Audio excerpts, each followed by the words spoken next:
Okay, it looks like we are live. I'm just waiting for the slow podcast to confirm it. For now, it says we're 13 seconds live.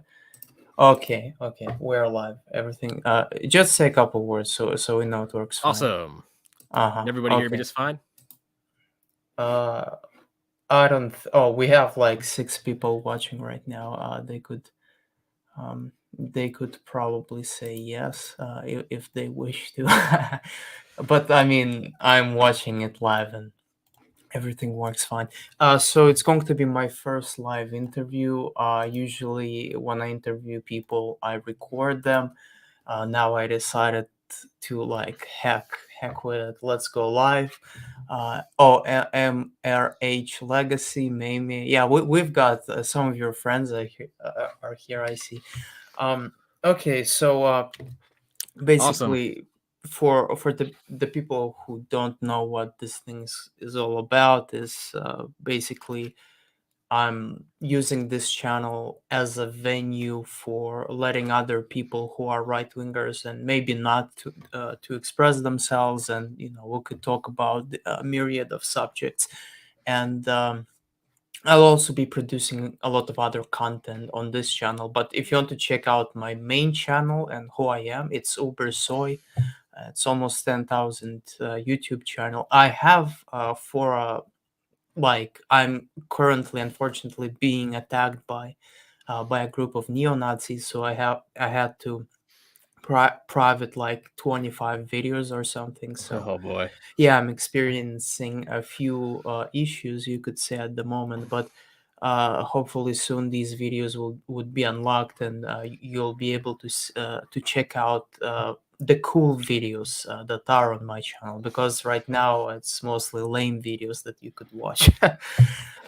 Anyways, today I have invited MentisWave, a right-leaning libertarian, and I don't want to put any other labels to him. Perhaps it would be best for him to let the audience know what he actually believes in. So I am passing on my microphone to Mentis Wave.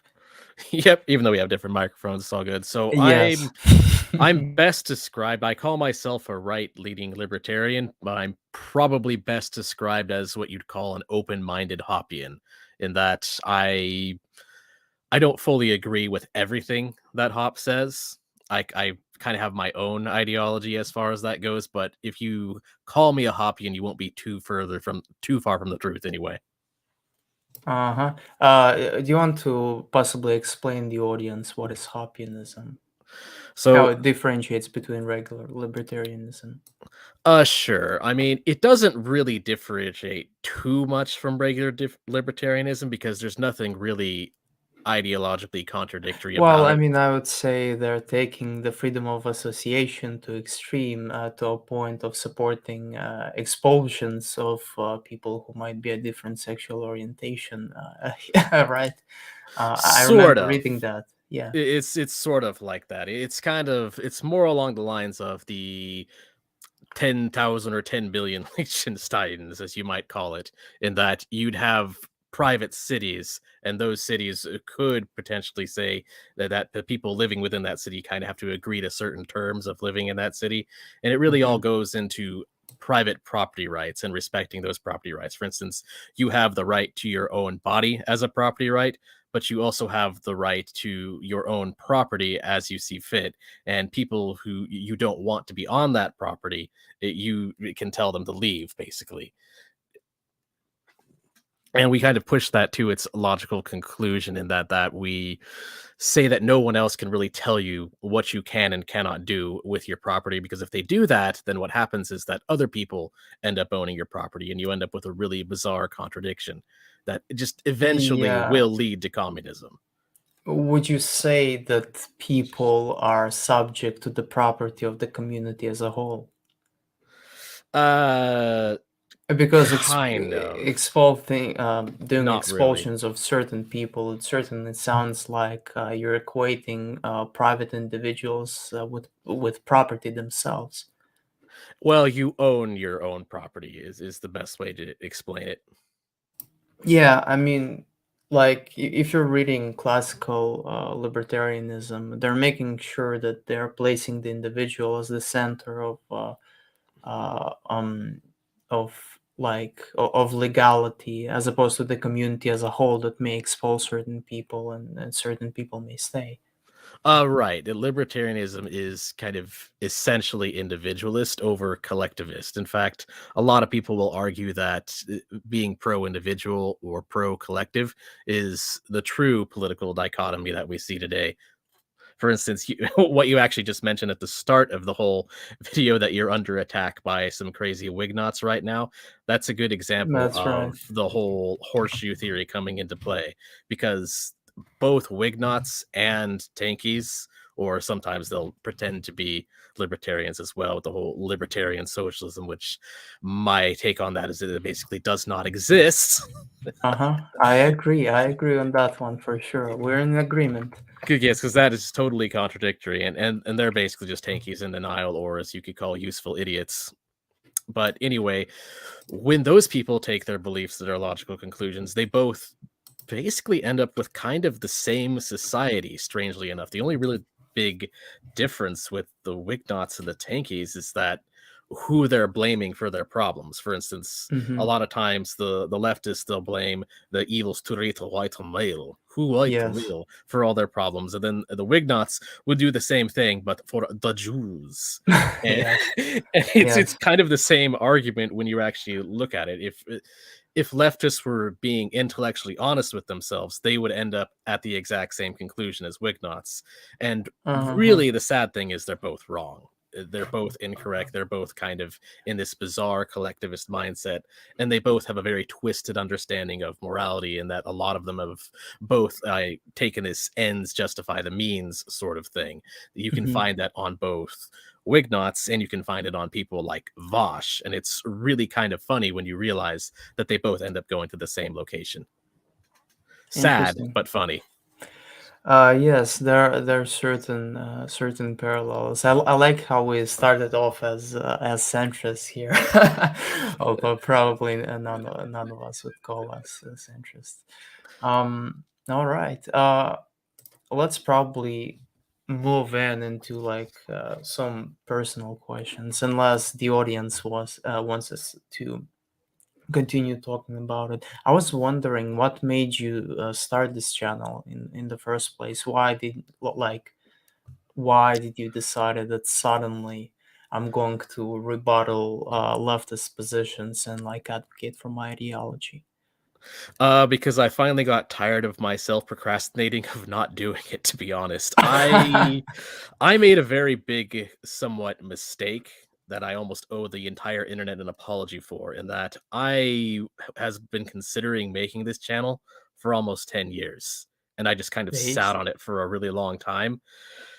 And I really should have been here at around 2014, 2015, especially when GG came about, because or Gamergate, as you could call it, Hmm. because one problem, there's a lot of problems with how people were addressing it. For instance, the old anti-SJW movement, I guess you now call them the wokes now instead of SJWs. A lot of the Yeah. old anti-SJW content, the people who are talking about that stuff, I mean, they were doing a good job making fun of it, but there was a very big fundamental problem with people like TJ Kirk and Ethan Klein and whatnot, and that these people have absolutely no idea what the heck they're talking about. They have Hmm. no idea what is actually Can you be wrong with more the movement. specific? More specific, the problem is that with SJWs is that they mainly rely on things like bad faith and the equity fallacy to get their point across. Hmm. And a lot of the people who are just sort of making outrage porn, is what you can call it, of anti-SJWs, they didn't really understand that. They don't really get the whole freedom of association connection to social justice thought. They don't really get the whole equality of outcome and why that leads to the woke nonsense we see. Hmm. So they don't have a good political or ideological understanding Yes. of what they're actually criticizing. So a lot of the content they made was just completely way off, which just sort of left a door open for BreadTube to come in and Hmm. just accuse them all of being Wicknots, which isn't actually true at all. Yeah, probably the most one comes to mind to me right now. T.J. Kirk, who was actually accused of being a Wignut by the leftists, and now he has been driven to like absolute leftist lunacy. He's basically an ironic SJW that he was fighting against in. In those years. Don't you think there's also like a market mechanism which allows I mean which results in these anti-SJWs talking points. I think like at that particular time in our culture that was what was demanded, much like today breadtube is in demand. On that, it kind of comes down to just the cathedral and the Overton window. I've mentioned the cathedral before, but the way it kind of works, and a lot of people get confused about the cathedral. They think it's a conspiracy theory, but it's Hmm. actually just a natural result of the fact that people who have attained elite status within a society have an incentive to maintain the culture by within they have achieved that elite Hmm. status. And so they will say things that are within the Overton window, but not just that, but they'll also want to keep the Overton window the way it is. And when that Overton window shifts to something else, then those people either they have an incentive to push back against it, or they just have an incentive to go along with it. And so their beliefs just sort of naturally change because they basically believe what the bandwagon tells them to believe. And it's not a conspiracy theory, it's just a Yeah. natural process by which it works. Would you say that people like T.J. Kirk are they part of the cathedral? I would say yes. I would Hmm. say yes, definitely. Yeah. Especially since if you watch a lot of his old content and watch a lot of his new content now, some people will accuse him of being a grifter and that he is doing it just Yes. to keep his money. I disagree with that. I don't think he's a grifter at all. I think that if you actually watch his old content and watch his new content, you realize that there's actually a very big logical progression. And you realize that a lot of it comes from the fact that he never really understood what it was that he was criticizing. Yeah. Well, before we get into what he was criticizing and maybe disagreeing with it, um, I actually like not many people know that, but before starting your YouTube channel, You were famous for something that went viral. I'm talking about this famous phrase, Islam is right about women. Yeah. So Yeah. you wanna expand on that and like tell people what you mean. I'm getting that it's probably you wanted to provoke a sense of cognitive dissonance in them, but also at the same time, are you really making that point that Islam is indeed right about women? So that's my question to you. Oh boy, yeah. I wouldn't say I'd be famous for that because I don't really make a big deal of it. And when I originally made it, it was under anonymous, so it Uh-huh. doesn't really Well, it matter as far as certainly that went goes. viral. I remember watching it live and like, damn, how creative is that? And I thought to myself, well, maybe I should print one of these and I just put it on my college as a as a propaganda piece, like Yeah, unironically. Yeah. I wasn't any of the people who decided to go around and post it everywhere. My original intent of it was just to basically just troll the internet with it. Yes. But I did make some of the original images about it and was the original person who posted about it. And then, of course, when the anonymous hacker known as Furchin got a hold of it, then they just Hmm. kind of took it in a random direction that I didn't fully agree with everything they were Oh. doing with it. Uh-huh. But hey, at least it ended up blowing up much bigger than I thought it would. So But what was anyway, the original intention? Just to troll people and or what is it? there's actually two intentions behind it. Okay. One is it's to kind of expose that the left has this sort of utopian thinking involved in them, and Mhm. that they falsely assume that all cultures are compatible. So, and Yes. that's a very important thing to point out is that Islam is right about women is not actually meant to be a misogynistic statement or a Islamophobic statement. It's not making fun of women and it's not making fun of Islam. It's Mm-hmm. just pointing out a problem where when you assume that all cultures are both equal and compatible, which if you read some things like by Hans Hermann Hoppe, like Getting Mm-hmm. Libertarianism Right, he does a very good explanation for why that isn't compatible. And people can check that book out, which I highly recommend Mm-hmm. if they're more interested in it. And Islam is Right About Women is basically just an argument for that and explaining Mm-hmm. why certain beliefs cannot be compatible, which honestly any intelligent person can Yes. probably intuitively understand that But for obvious. shit libs, unfortunately, it creates a cognitive dissonance and their entire system shuts down. Oh yeah, they don't get it at all. I mean, there's people, there's a few bread tubers out there who Yeah. almost their entire ideology can be completely debunked by just asking them, "Is Islam right about women?" That's actually something that I'll get into once I finally reach my bread tube episode on Yeah. Sean, actually, because that is a problem that he suffers from. That a lot of his videos, you could just say, "Islam is right about women," boom, debunked. It's over.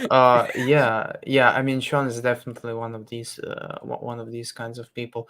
A few days ago, sorry, about a week ago, I had like a tutorial with one of my leftist professors, and we were discussing like the recent, Eurocentrism and different expectations of European culture and being, applying Western culture all across the world. And so I brought up the example of Qatar and, and what they're doing to homosexuals. And then I asked that question, you know, do you side with the West promoting their universalism, or do you side with, like, these brown oppressed Qataris who just want to go and, live accordingly with their culture, which Oh boy. results in torturing people? And nobody could answer me a coherent question. The professor told me, well, it's a tough question. It's a tough one. It's a tough Uh-huh. one. It's a tough question, The and the only answer only right answer is is, not to answer it. Yeah, well, the right answer is freedom of association. that's right. That's where it really That's right. comes into. It actually Okay, you is want an to argument. expand on that? We could probably expand on what you mean by that now, and we could then go on something else. So freedom of association, it's kind of a basic problem in how Islam is right about women stems into it. Freedom of association shows a problem with what I've mentioned before on my channel called the equity fallacy. If you have your property, and this kind of is one of the main problems with civil rights, actually, and by civil rights, I think that's probably the most confusing libertarian right position that people run into. They say, oh my God, they want to abolish civil rights. That means that they want to send us back to some weird fascist Segregation. regime or segregation or Yeah. anything. That's not exactly true. In fact, we generally really only have a beef with the part of civil rights that takes people's freedom of association away. So, for instance, I don't believe that the government should be allowed to make laws against minorities at all. That I would actually consider extremely evil. So like that part of civil rights we're generally perfectly fine with, or at least I'm perfectly fine with, that the government should not be allowed to make that decision. But the Yeah. problem happens Hmm. when you bring that to the individual and the individual's property, because it runs into some simple, like, here's a basic logic question, because I know this is I'm kind of rambling. It's a little bit difficult to Hmm. understand. So I'll just use this simple analogy I just thought up. Say you own a bar and you have just some standard downtown bar, and you have a problem with gangbangers coming into your bar. And so the bartender, well, and the bar owner, they go, well, let's just ban gangbangers from our bar. If they come in with gang tattoos, they're not allowed inside. And that, at that point, seems reasonable, right? We don't want I gangbangers in our suppose bar. so. Hmm. However, then some woke scold who works for the city and the government comes down and is like, hey, what you're doing here is having a disparate outcome on this minority group. And so now you run into a problem because you can't actually prove when someone is ejecting someone else from their property of whether it's done for some kind of weird discriminatory reason or if it's done for a completely benign reason. And so what happens is with you expand civil rights to individuals do not have freedom of association is that that just kind of logically goes into disparate impact standard. And that is where the true foolishness starts, because the whole disparate impact standard, what that means is that if something has a disparate outcome on any group of people, be it a protected class or whatever, then it's considered discrimination. And of course, the problem with that is unequal outcomes are not proof of discrimination at all. There's Yes. tons of other reasons for why they can happen. I mean, religious, cultural, and just even just regional reasons will be different. For instance, if you were to clone two groups of people and you were to move one group into the mountains and another group by the ocean, and then you fast forward 100 years and assume they don't interact, they just kind of stick to themselves, even they're the exact same group of people, same intellect, same ability, same everything, like They'll develop a literal different clones. culture. They'll develop completely different cultures, and not Yeah. only will it be completely different cultures, but they'll have different outcomes. They won't be wealthy in the same way, they won't have the same technology, they won't be eating the same food. People aren't actually equal in terms of cultural beliefs, and that isn't necessarily discrimination. It's just a natural process of culture, religion, and region. Sure. Yeah, I mean, I completely agree with that and everything you just said. But again, like when people bring up, for instance, civil rights, they don't necessarily imagine what you imagine. They're thinking about government enforcing protections against discrimination on the basis of immutable characteristics, such maybe. Well, I mean, we all know what these characteristics are, and I feel like in an environment where whites are becoming a minority, and there are so-called minority majority areas already in multiple cities and states.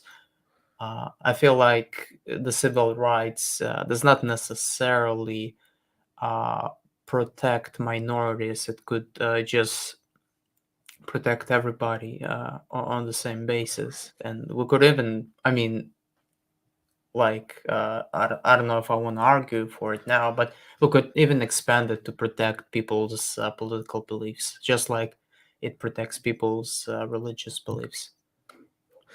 On civil rights in that manner, again, I'm not necessarily for the government doing it. Hmm. It really does have Well, to who be. will have to do it? I mean, if we're not letting it letting it so if we're not lend leasing it to the government, then private corporations and people would do it. And what it would unfortunately result to is, because those people who tend to be our elite, they're disproportionately going to share beliefs that are left leaning, and they will certainly act less in our interests than government, which is much more diverse.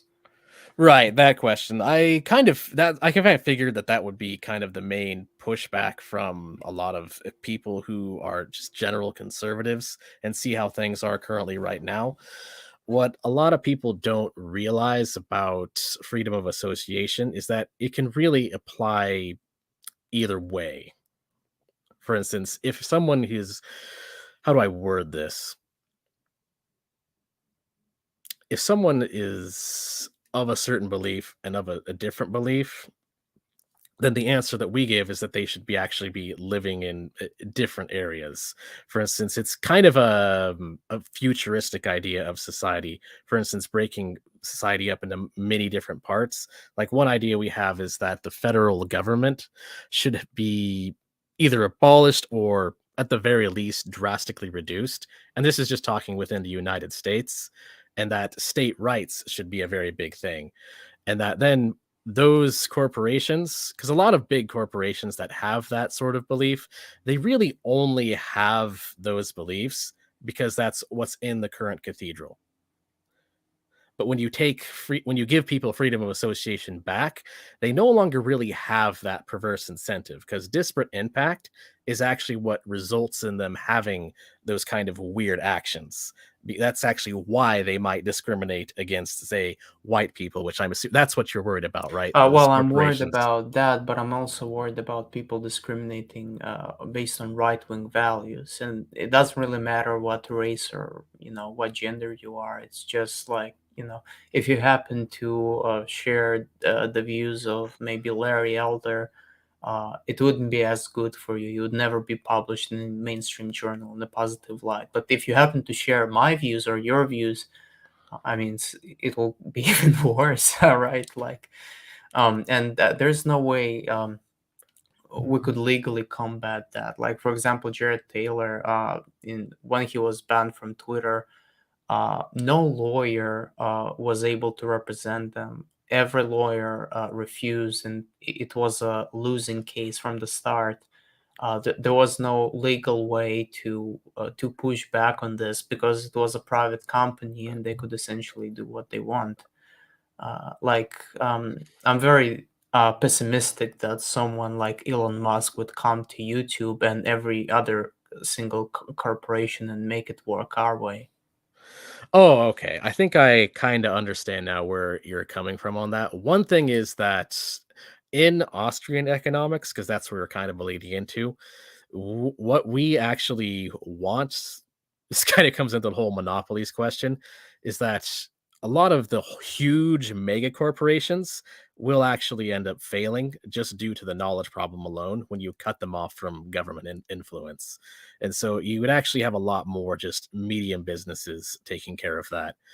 Although that is a good point though on just sort of them discriminating against political speech. However, the idea for that is that we kind of want to just create many, many, many parallel economies, not just one Yes, parallel, yes, but many of them. Again, that kind yeah, of breaks into the whole Liechtenstein thing of yeah. breaking up, and that way you would always have a place to go. And plus, one thing that can increase your optimism on this is that the vast majority of people want freedom of speech. The whole anti-freedom of speech thing I'm is not something that's sure. really rare. Not sure about that. It's that could be something we can disagree on, but most Well, people I do want mean, freedom I of could speech. back it up according to polling, because they might support freedom of speech in theory, but they disagree on freedom of speech on specific points. So, for example, if you're arguing that there are biological differences between certain groups, like even men and women, Mhm. a majority of researchers, I'm not even talking about like regular people, push back on you. If you want to discuss racial differences, all minority groups, including Asians, by the way, they would be opposed. They would be in favor of censoring this kind of information. I'm now referencing Gallup, and another survey. I believe I tweeted it like a few days ago. I think maybe not. Like, and as people as we're going this wide shift, this demographic, um how to say transformation, this demographic transformation, a lot more people would be in favor of censoring speech, which basically undercuts what we're talking about. But of course, yeah, they'll say they're in favor of I mean, you know what, the best example is with Elon Musk. So Elon Musk made two polls. One poll, he asked, do you want to unban Donald Trump? 52% of people said yes, 50 to 48% said no. But speech in general, so this means like having open white supremacists on, Holocaust denials, uh, for everybody. And what was it? 77% of people voted that they want every account reinstated that was banned on political grounds. That is to say, 78% of people, in theory, would even agree to extreme versions of, of free speech. But on specific point, if asked about Donald Trump, only 52%. And if you were to ask them if they want Jared Taylor back, or Kanye West or Ye, it would be like even probably 25% of people. Oh boy, yeah. Yeah, it's not very good. Orange Man bad. That's how that Orange Man goes. bad. Orange Man bad. Yeah, on that, that's kind of why you would want the whole multiple parallel economies that You kind of want comes that. with hoppingism, You because want that. you're gonna have people who disagree with what speech they want. That's gonna be that is true, that people usually have this kind of cognitive dissonance where they agree with freedom of speech, except Yes. for that issue, that horrible issue Yes. standing over there. And one way to solve that is to have multiple platforms. And in a way, we actually kind of already did solve that, sadly enough. I'm not sure how old you are. I think you're a Zoomer, right? I'm almost 23. Okay, so you'd be It's a Zoomer. Yeah, I'm a Zoomer. kind of a slightly older one on that. I'm actually a little bit older than most people would guess. I'm Hmm. 36, and I'm Well, old enough to remember the time of the old internet. For instance, back in 1995 to 2008 or so, I would call it. uh-huh. I think the old internet truly ended at around 2012 for various reasons, but Hmm. between 1995 and 2008, the old Wild West version of the internet was largely anarchist, and Yeah. it was actually a good thing. And one of the things that were great about that is that you didn't have just one or two huge corporations that lobby millions of billions of dollars to the Hmm. government to pass various legislation that is benefit to them. Instead, what you had back in the old internet of, say, maybe 2001, is you would have tons and tons of forums, and they would all have their own various rules. And if you didn't like those Hmm. rules, you would just You're go to a welcome different to. forum. Yeah. Yeah. You're welcome to leave. And that's Yes. kind of where Just the like whole immigration. What Ilya Somin refers to foot voting. Mhm, If you read that. Um, yeah, I mean that's definitely true. But do you think we have a chance of doing something like that in the existing infrastructure, whereby like basically we've got monopolies for every practical niche? If you want to tweet, you've got Twitter. If you want Facebook, you have basically Gab or Facebook, or Russian Vkontakte, which nobody uses in the West. Then you've got Telegram and WhatsApp, and then like there's nothing for YouTube. It's just YouTube.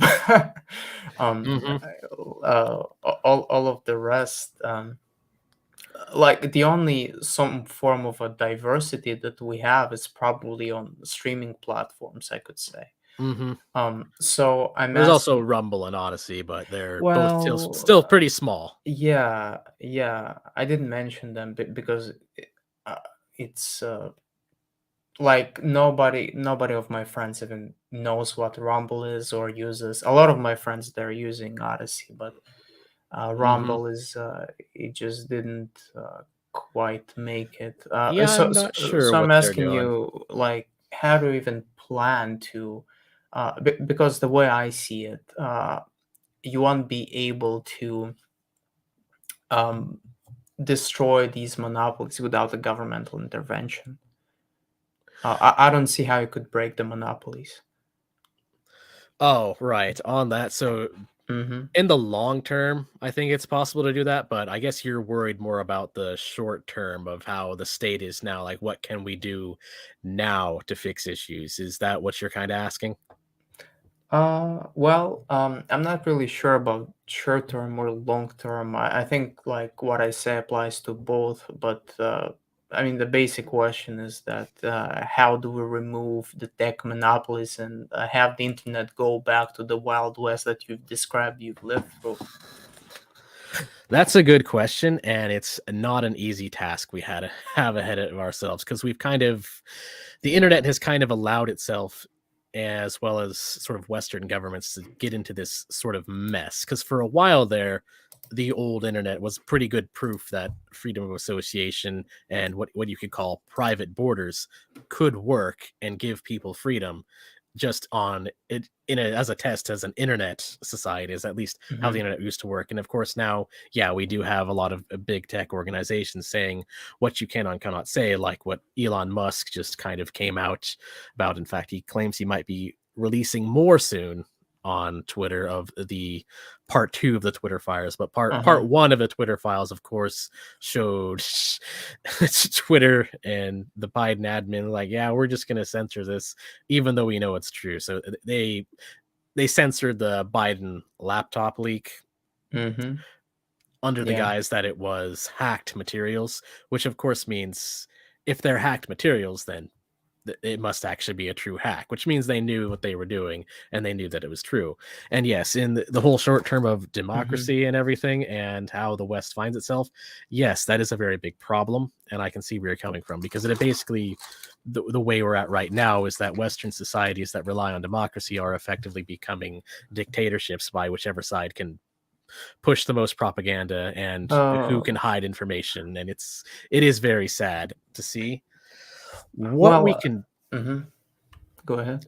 Yeah, I was about to say what we can do to try and fix this is first off, channels like mine and yours just trying to spread the information around to people so that more people are aware of what the cathedral is doing and just kind of refuting their nonsense. Because right now, a lot of what we see in modern media is complete nonsense. And so the biggest problem we're actually running into in towards of fixing this issue is that people are being brainwashed. Mm-hmm. That we just have tons and tons and tons of propaganda, and a lot of people just don't see through it. As far as what I can do and what you can do, that's just our channels and content trying to go against it Yeah. and just letting people be aware of it. But ultimately, what you would really want to do is cut off the link between government and private organizations. The government should not be able to be giving these private organizations special treatment at all. They shouldn't even have that power. And as you take that away from them, eventually the private organizations that are huge would have to actually provide a service that people actually want rather than just sucking off the government for free gives. Because right now, a lot Yeah. of them, the corporations that are big enough, I'm not sure if you're aware of this in terms of economics, but the Mm-hmm. corporations that are big enough, the main problem is that when they lobby the government or do or any kind of backroom deals, any money they spend on that ends up being returned to them sometimes a hundredfold. It's Mm-hmm. extremely lucrative to bribe the government. And so, and that kind of gives up an issue of a lot of problems in today's climate can be described as that we have in our Western society created a system of a mixed market that is very corrupt. For instance, and the main corruption can also be described as that we large corporations are living under a system of socialism for we, capitalism for thee. So large corporations and the government play by the rules of socialized losses but capitalized gains, whereas people at the bottom, we have a free market, but we aren't playing by those rules. And the left's answer to that is that we should just have socialism for everybody. And the problem with that is that socialism doesn't work. Mm-hmm. The real answer for that is that we need capitalism for everybody. Yeah, well, let me actually try to push a little bit on this. You talk a lot about the government and the link between government and the corporation, arguing that we should minimize, remove the link and just minimize the responsibilities of the government overall. But don't you think that it might create a sort of sense of security when a corporation grew to the level of, let's say, Dutch East India Company, where it effectively created a monopoly in its own niche, and there's no way we could democratically check it because, as you mentioned, there's the cathedral. They could pacify criticism of their own practices. So, for example, they could. I mean, probably YouTube is a good example of that, or some other platform overrun by leftists. They could pacify you through promoting content which is not critical of them, while at the same time they're basically controlling and shifting the narrative, which would later, basically reinforce their power and crush their opponents. So, and without governmental overreach, they're just going to do it freely, and I mean, I don't know if you read Foucault, but he made a lot of good points regarding the what's it called? Uh, um, the threat of authority. Well, not just him, but there were a lot of other leftist theorists. Interestingly enough, a threat of authoritarianism coming from uh, large corporations, of them like controlling your livelihood uh, by making you live a certain lifestyle. Let's say. Right. I kind of get where you're saying on that. I think that's probably one of the most common critiques of capitalism that comes from the right, I would say, is that Hmm. you're kind of worried about this huge natural monopoly just sort of owning everything. And of Yeah. course, that means that they own the town square, and that means they effectively become this sort of bizarre dictatorship or a neo feudalism, as you could say. Is that what you're mainly worried about? Yeah, I mean, I want to check their power, and I mean, without the government or without like people directly owning shares of the company, there's no way we could do it. Hmm. So the short answer on that is read Mises because it actually is a very complicated question with a complicated answer. But the general issue is first off the whole natural monopolies thing. Natural monopolies actually don't really form because they can only without regulation keeping other markets competing with them, which is where it really gives them their power. They can't actually operate unless they're providing a service that people actually want. And so in a strange sort of sense, Yeah, when you have some regulation, it actually ends up giving you monopolies. But when you have a very little to almost none, strangely enough, a lot of them actually start to fail. And because people will always be allowed to compete, because one of the big things it takes away, and one of the big things a lot of people don't realize is that the main reason you don't see so many new corporations popping up or small businesses coming to compete hmm, is actually because these regulations are far more often to regulate away the competition than they are to create competition. For instance, say they'll have a there's a $10,000 fee you need to pay to the government in order to just start a certain business in a certain area. That's actually very common. If you actually look into just about every single industry, you'll see regulations like that basically have no real reason to exist.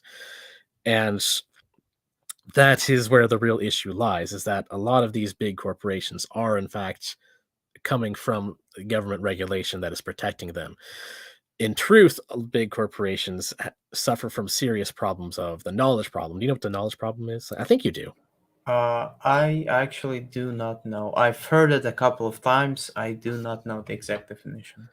So the knowledge problem is more or less a critique of it's a Mises Institute kind of critique of socialism that proves why socialism and communism cannot possibly ever work, even in theory, not just in practice. Which is that when you have a very large organization in control of everything, which in the case of a communist dictatorship, you of course have ironically enough, it's funny because the left always makes this critique of capitalism as well, even though what they would want Hmm. in a communist dictatorship is effectively the government being the mega corporation that they're so afraid of. But anyway, when you have a mega corporation that is, or I guess you could say a mega corporation or a huge totalitarian government, it doesn't almost matter at that point. When you have them in control of everything, they actually run into a very serious economic problem, which is that they do not know and they have no way of knowing what things are worth. And so they start to face serious efficiency problems, and their organization actually eventually starts to fail. I guess the best way to explain it is uh, another long answer to that is read Hayek. He kind of explains it in the knowledge problem of prices. Like, for instance, Yeah, isn't the local knowledge problem? I just opened the Wikipedia article. It argues that the rationale is distributed equally among individuals, as opposed to like knowledge existing hierarchically. Is that the thing? Kind of. I mean, Well, Wikipedia isn't exactly the greatest yeah, source of information I for know. economics. I probably should read about it. But I mean, if that's the case, then like, I mean, I could it's give a not. quick Knowledge rundown. is actually distributed hierarchically. We've got like so much to back it up, but I could give a quick rundown. sure, okay. So, one of the things from Hayek is that the prices convey knowledge. So, for instance, say you go to the store and Yeah. you want to buy an apple, that apple has a price to it. And then say that the next day, or we'll just say the next month because that makes more sense. There's some kind of really bad harvest with the apples that you like to buy, and you don't necessarily know that, but you go to the store and suddenly those apples cost twice as much. And you're like, okay, well, I'll just buy some other fruit then. And what that happened there is that those prices of those apples conveyed to you knowledge that there's some kind of scarcity with apples. So that means that a person shopping at a store or just buying something doesn't actually need to really know why there's a problem in society that led to the reduction of apples. They don't need to know that there was a bad harvest or that there was some kind of Mhm. storm that destroyed a bunch of apple crops. They don't actually need to know anything of that. All they really need to know is prices. And so Hayek kind of proposed this idea, which has basically been proven true, is that prices sort of indirectly convey knowledge to people so that when you have a free market and people are going around and looking at prices, those prices tell people about the supply and demand of that product that they are buying. And what big corporations or communism runs into is that Mhm. when you have one organization controlling everything, they don't really have a free market anymore, which means they don't actually have prices anymore, Okay, and well, they I can't really got it. convey that knowledge to people. Yeah, sure. But what if, let's say, your price goes up to the same extent that the availability of service goes up? So, for example, we look at it through education. It always increases, and every single year there's more and more people going to education. Actually, it changed during the pandemic. We see the first decline in like 70 or 80 years, or perhaps since it's been counted, but there's still a stable dynamic towards an increase of price of education, and also uh, an increase in its availability. So what do you say about that? Oh, the education problem Yeah. on how it's kind of increased on that. My answer to that on education is that first off, the government and leftists in general have kind of intentionally caused that problem. To be perfectly honest, they largely control education. They largely control how education is regulated, and that is creating a problem because it's first off, it's very hard to compete with them on that field.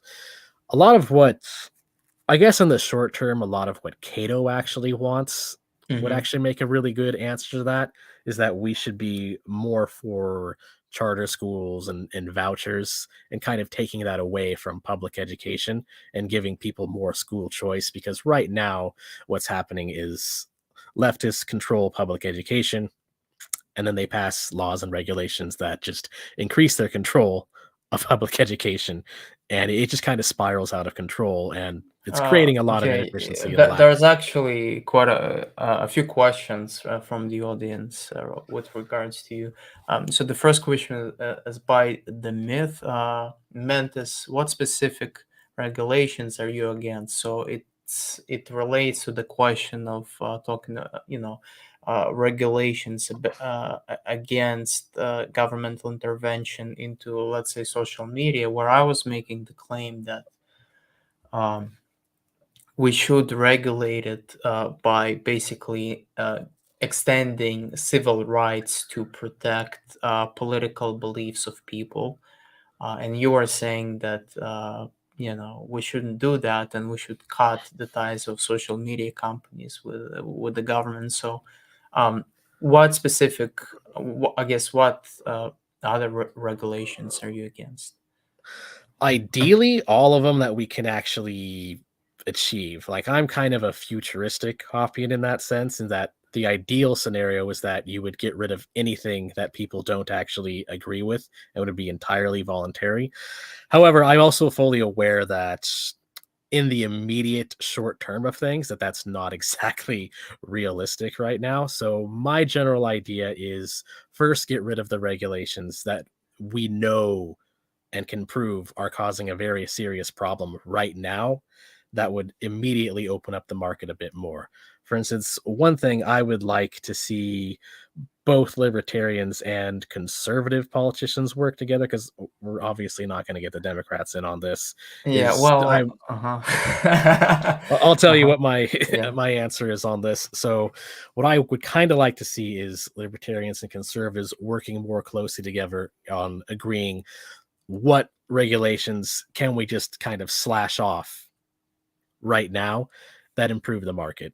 And the main ones would be the ones that you are have a provable immediate issue of preventing competition. All of those can basically be just slashed immediately and you would see instant improvements. Another problem is, I mean, you can actually go into a lot of issues of regulations that are causing problems with quality of life as well, because we have a lot of unnecessary regulations on housing, a lot of unnecessary regulations on the medical industry, Mhm. and all of them are resulting in increased housing costs and increased medical costs, and all of those can basically be slashed away as well, especially since a lot of their functions is can be done by the private industry anyway, because people, Mhm. for instance, people want good medications and they want to know that they're safe. So for instance, if a lot of people that are worried would be say like to abolish the FDA, that if the FDA went away, oh no, now we're going to have unsafe drugs on the market, right?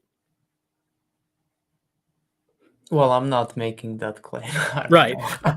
I guess I guess that might be one that you're aware of is isn't actually true, but in reality, that just creates an incentive for a private company to come in and offer their own testing and their own fees.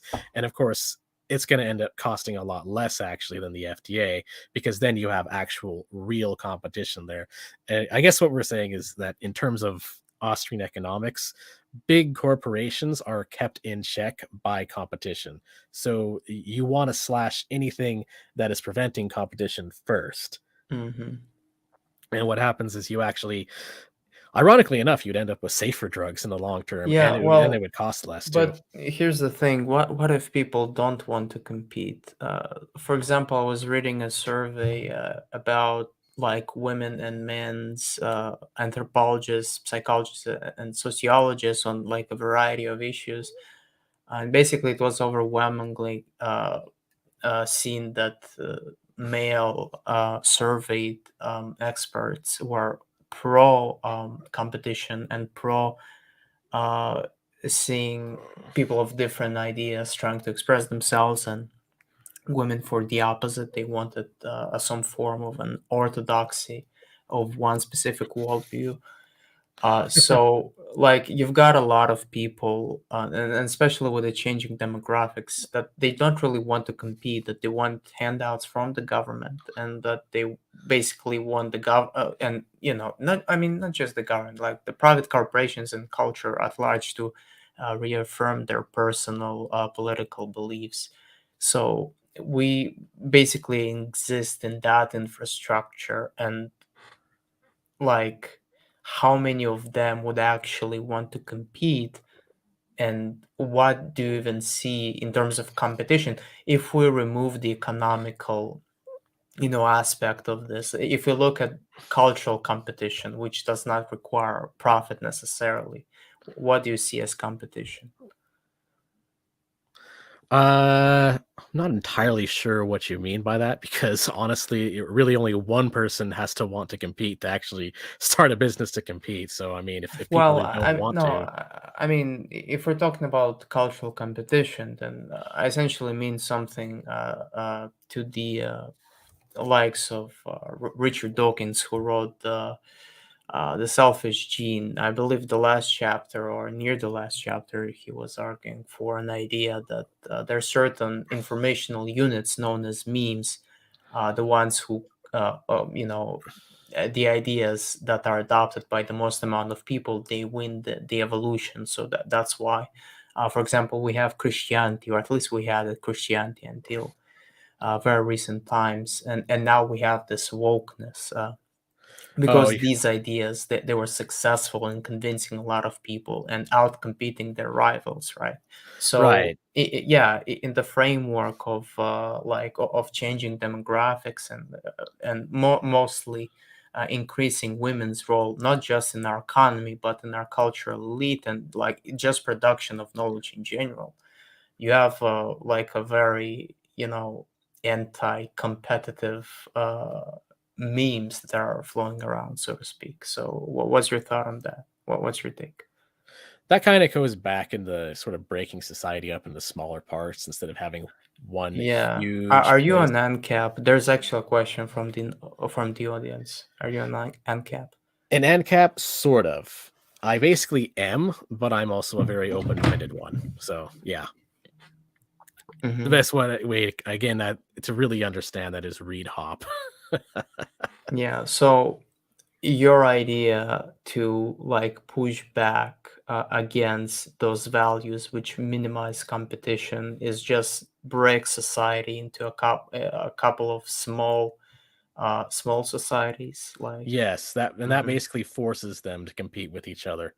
Yeah, yeah, I mean that's interesting, but I mean there there's tons of security issues for it, I imagine, and also like how pragmatic it would be. You think you'll be able to convince enough of people to actually go with that idea, That's especially the why elite? Yeah, that's why I call myself a futuristic Hoppian. Yeah, My yeah. basic idea is this is far future, but you or some of the people Vaporwave watching this, future. some of the people seeing this may have noticed that I occasionally post a joke of 1 trillion Liechtensteins and then have a whole bunch of space colonies floating around. Uh-huh. My belief is that eventually human beings, if we have a glorious future, we're going to reach a point where Hoppianism is the only kind of society that makes sense at all, period. Because we're just going to be so broken out and spread throughout the galaxy potentially that it would only make sense to have a society based on nonviolence and freedom of association with tons of just kind of Yeah, privately owned colonies. but that assumes people actually want that and they are able to understand it. Because the way I see it, Right. masses In short are. term, people don't believe that at all. Well, I That's mean, why just short term? Like, if you look at the long term and the demographics in which we're going, we're basically getting selected for ADHD like traits. One and second, our IQ lowers. And by the way, libertarianism, it's actually an ideology with the highest IQ. A lot of leftists there take pride in saying, "Oh, we're smarter than these dumb conservatives," but they don't understand that libertarians have like four IQ points advantage over them. So, like, as we going this IQ transformation, like your ideology would appeal to even less people. And in fact, I would probably say the golden age of libertarianism is basically over. I think it's like late 90s where there was a golden age and now it's on the decline. Well, I mean, at least that's what I I'm. wouldn't call the late 90s to be the golden age of libertarianism. I would call that more like the early 1900s before the Fed. Oh, yeah. Well, I mean that's another point. Fair Although enough. I Fair will enough. say that 70s, 80s, and 90s had a better culture than what we have now. Yes, and And it would continue to deteriorate, and I oh, don't yeah. know how you'd be able to run your system in I that mean, as long culture. as we don't have freedom of association, it's definitely going to continue to deteriorate. I think a lot of people don't realize the connection in that because, well, actually, let's go back in time a bit to what we were saying earlier on freedom of association. Remember that bar analogy I gave Hmm. where the owner of the bar is banning gangbangers from Yeah, their bar? And yeah. oh no, that has a Oh no, disparate yeah, yeah, outcome. yeah. What that actually does as well is it also gives that group of people no incentive to do better. They have no incentive to fix their problem of gang banging or gang violence within their community when they're no longer being held accountable. Because freedom of association, interestingly enough, actually holds people accountable because people don't want violence Yeah, going sure. on in But their companies. I mean, yeah, but when you say that, what I usually hear is that, oh, we're holding you accountable, Nazi. And, by Nazi, I probably mean a person with the views of Sargon of Akkad. So, like Sargon of Akkad, we're kicking you off from all social media and we're holding you accountable. And now you have time to self reflect and maybe be more responsible. And then maybe we'll have you back. That's what I hear uh, when you're making that argument. But I also hear other things. Like I've also been discriminated upon, like my ethnic basis. But I mean, both here and like when I lived in Israel, I mean, I'm Muslim, non-Jewish, so I wasn't treated as a Jew. And in Israel, it's a Jewish state, and there was discrimination against those who are not Jews. But also I've been discriminated against in the so-called dissident right community for quote unquote being Jewish. So I mean, Oh you've got no. this, yeah, you've got this element as well. I mean, like I'm actually, I'm one of those people who basically want to expand the civil rights to to also include political protection, but actually properly apply the ethnic protection, because I think that we overlook the issues and the problems that are faced by white men. I think diversity hiring is a direct form of discrimination, and also affirmative action. We could fix that without, Yeah, both of those are basically caused by disparate impact. Yeah, I Companies agree have with to do you. that. I agree with you. Yes. There's also, you actually kind of touched out a different subject I'd like to talk about entirely All right, that we let's can go. go over, that we can Let's actually go. probably both actually agree on. Have you Hmm. heard of anarcho tyranny before? Of course, yes. It's who is George Francis came up with it, or I who was don't it? recall who exactly came up with it. I'm not exactly the Yeah, best I with names. forgot. Yeah, yeah, same, same. So true, so true. But I've read it in the book. Yes. Hmm. But I do understand what the basic concept is and how it's a problem with society today. And I'll just briefly explain it because I'm sure, I mean, you Sure. and I both probably know what it is, but not Hmm. everybody listening and knows what it is. So, anarcho tyranny happens when you have a society based on rules, but the rules are only enforced for a certain group. For instance, Twitter, before Elon Musk took over, honestly, was an anarcho tyrannous company. A lot of people don't realize that. Twitter has all these rules against violence and hate speech and whatnot, but of course, they were largely only enforcing it on people who those working at Twitter didn't agree with. So, for instance, things like Antifa were allowed to plan literal violence, and they were just getting away with it. They weren't Hmm. being banned or anything at all for planning actual violent destructive action. And now they somewhat are, and now of course they're crying about it. Just on But Twitter, yeah. mhm, They're crying that they're held to the same account as everybody else, basically. mhm. Where's that quote? Equality feels like an oppression. You could say that too. Equality feels like oppression to people who are used to the privilege, and to some degree, that's actually true with anarcho tyranny. When people are held to totally different standards, a lot of time they don't.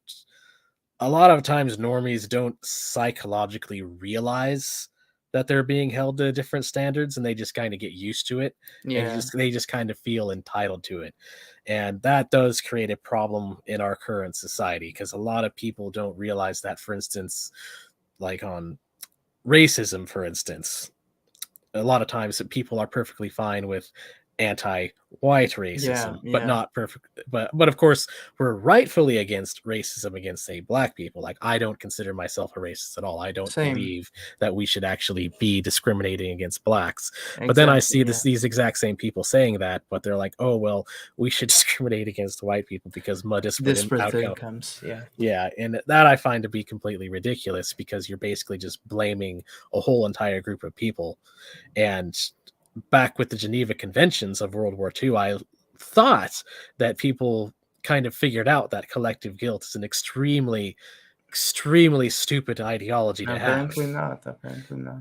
and people have just kind of forgotten that. And that's where I believe that both libertarians, libertarian right, and honestly libertarian centrists, like even libertarian leftists, and again when I say that I mean actual libertarian leftists, not Hmm. libertarian socialist larpers who aren't actually libertarian at all, we can all Yeah. kind of help out in terms of explaining to people why that is wrong. I mean, I think I made an entire video on that Hmm. actually, Hmm. on examining leftist racism, and when you look at the reasons for why racism is bad, you realize that the way the left looks at it is an entirely an anarcho-tyrannist position. Yeah, totally. I mean, I don't exactly prefer the term anarcho tyranny because there are two contradictory statements, and then again, anarcho implies leftism, but in fact, like we all know that anarchism could be a right thing, a right wing thing. It But is a confusing statement, I yeah, know, it but is a confusion. you I have to prefer to go explain it. with Jonathan Haidt's understanding, which is basically those who are higher in equality. Desperate outcomes bullshit, equality, and harm avoidance moral foundations are essentially dictating to the rest that they should abide by their by their morality, and that they're basically making it into a law, and reordering society based on that. Yeah, I mean, definitely, I do agree with you. Let me see if there are any questions from the audience. Sure. I think there was one. One last thing I'd say on that on the left that I Hmm. kind of pointed out there in that video on leftist racism is the silliest thing I see from the left on that is their justification for anarcho tyranny. For instance, they'll say that, oh, well, you can't be racist against white people Yeah, yeah, because it's prejudice plus power. And they don't yeah. But when realize you that. look at who is in power, it's the even if we say it's white people, it's the kind of white people that are disproportionately leftist. Well, not only that, but it just doesn't Yeah. even make logical sense because if you push that to its conclusion, you actually see that it ends up being racism against black people as well. Hmm. Because racism, as it turns out, begets racism. When you have discrimination against group A, that creates feelings of animosity from group A against the group that is discriminating against them. And that'll actually loop back into group B discrimination. So when you Hmm. define racism in any way that one group is in a way anarcho tyranny excluded from that definition, well, that actually doesn't make sense because, in conclusion, the other groups will end up having discrimination against them anyway. So, and in that sense, racism against black people, after about when you take time preferences into account and you fast forward 100 years, racism against black people turns into racism against white people. And racism Uh-huh. against white people turns into racism against black people. So, anyone who wants to define racism to exclude one of those groups is a complete idiot, just a complete fool, because the end result of that is going to be discrimination against the group that they like anyway. Hmm.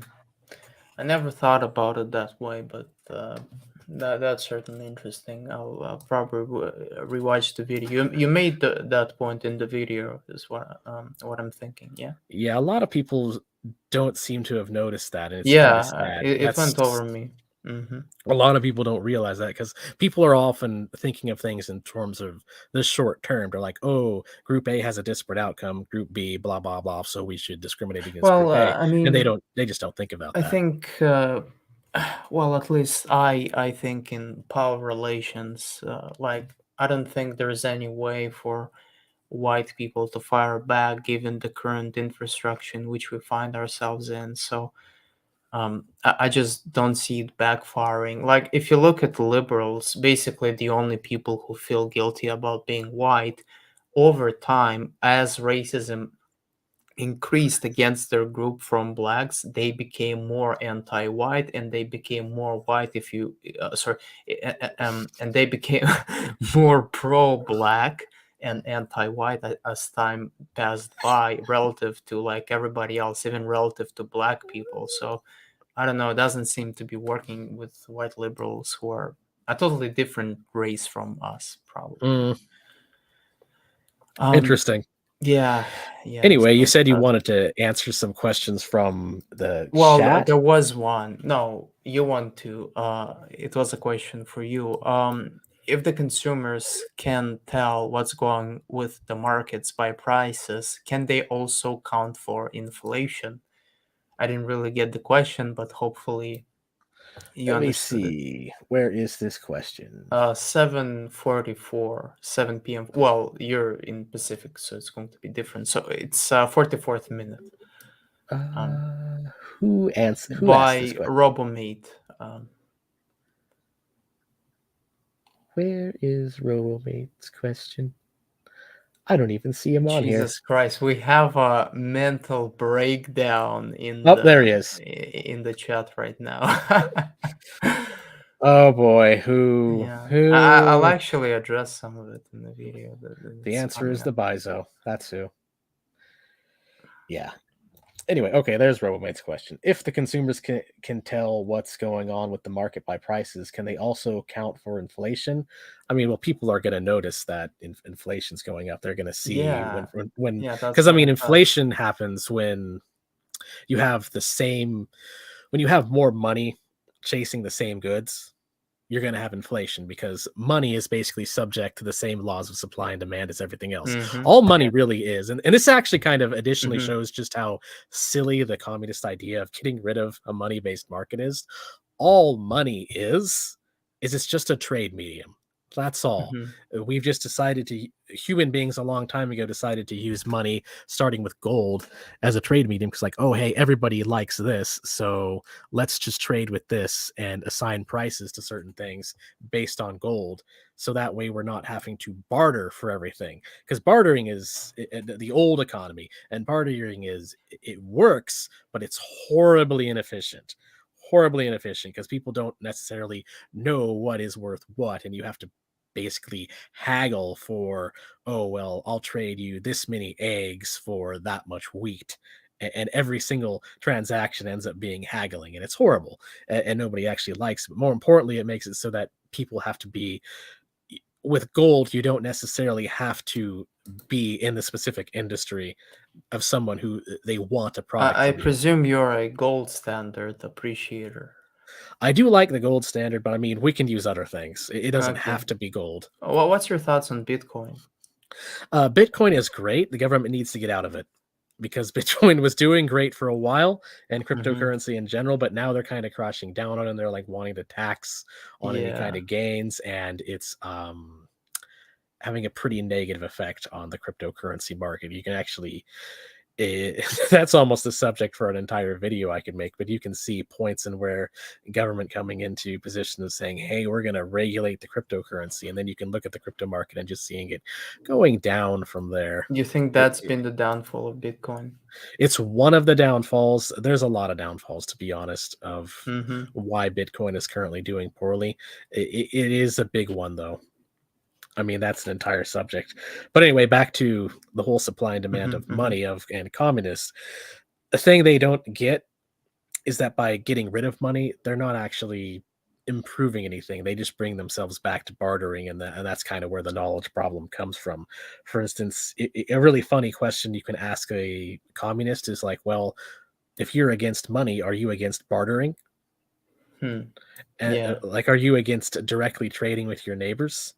Well, I mean, they could say that they are, but not when it's commodified. Like they could say, like the earlier, how some aspects of the Soviet economy work, for instance, is that they didn't exchange, I suppose, commodity for money. They in a lot of cases they exchange commodities for another commodities, both in terms of trading within their country and both in terms of trading outside of their country.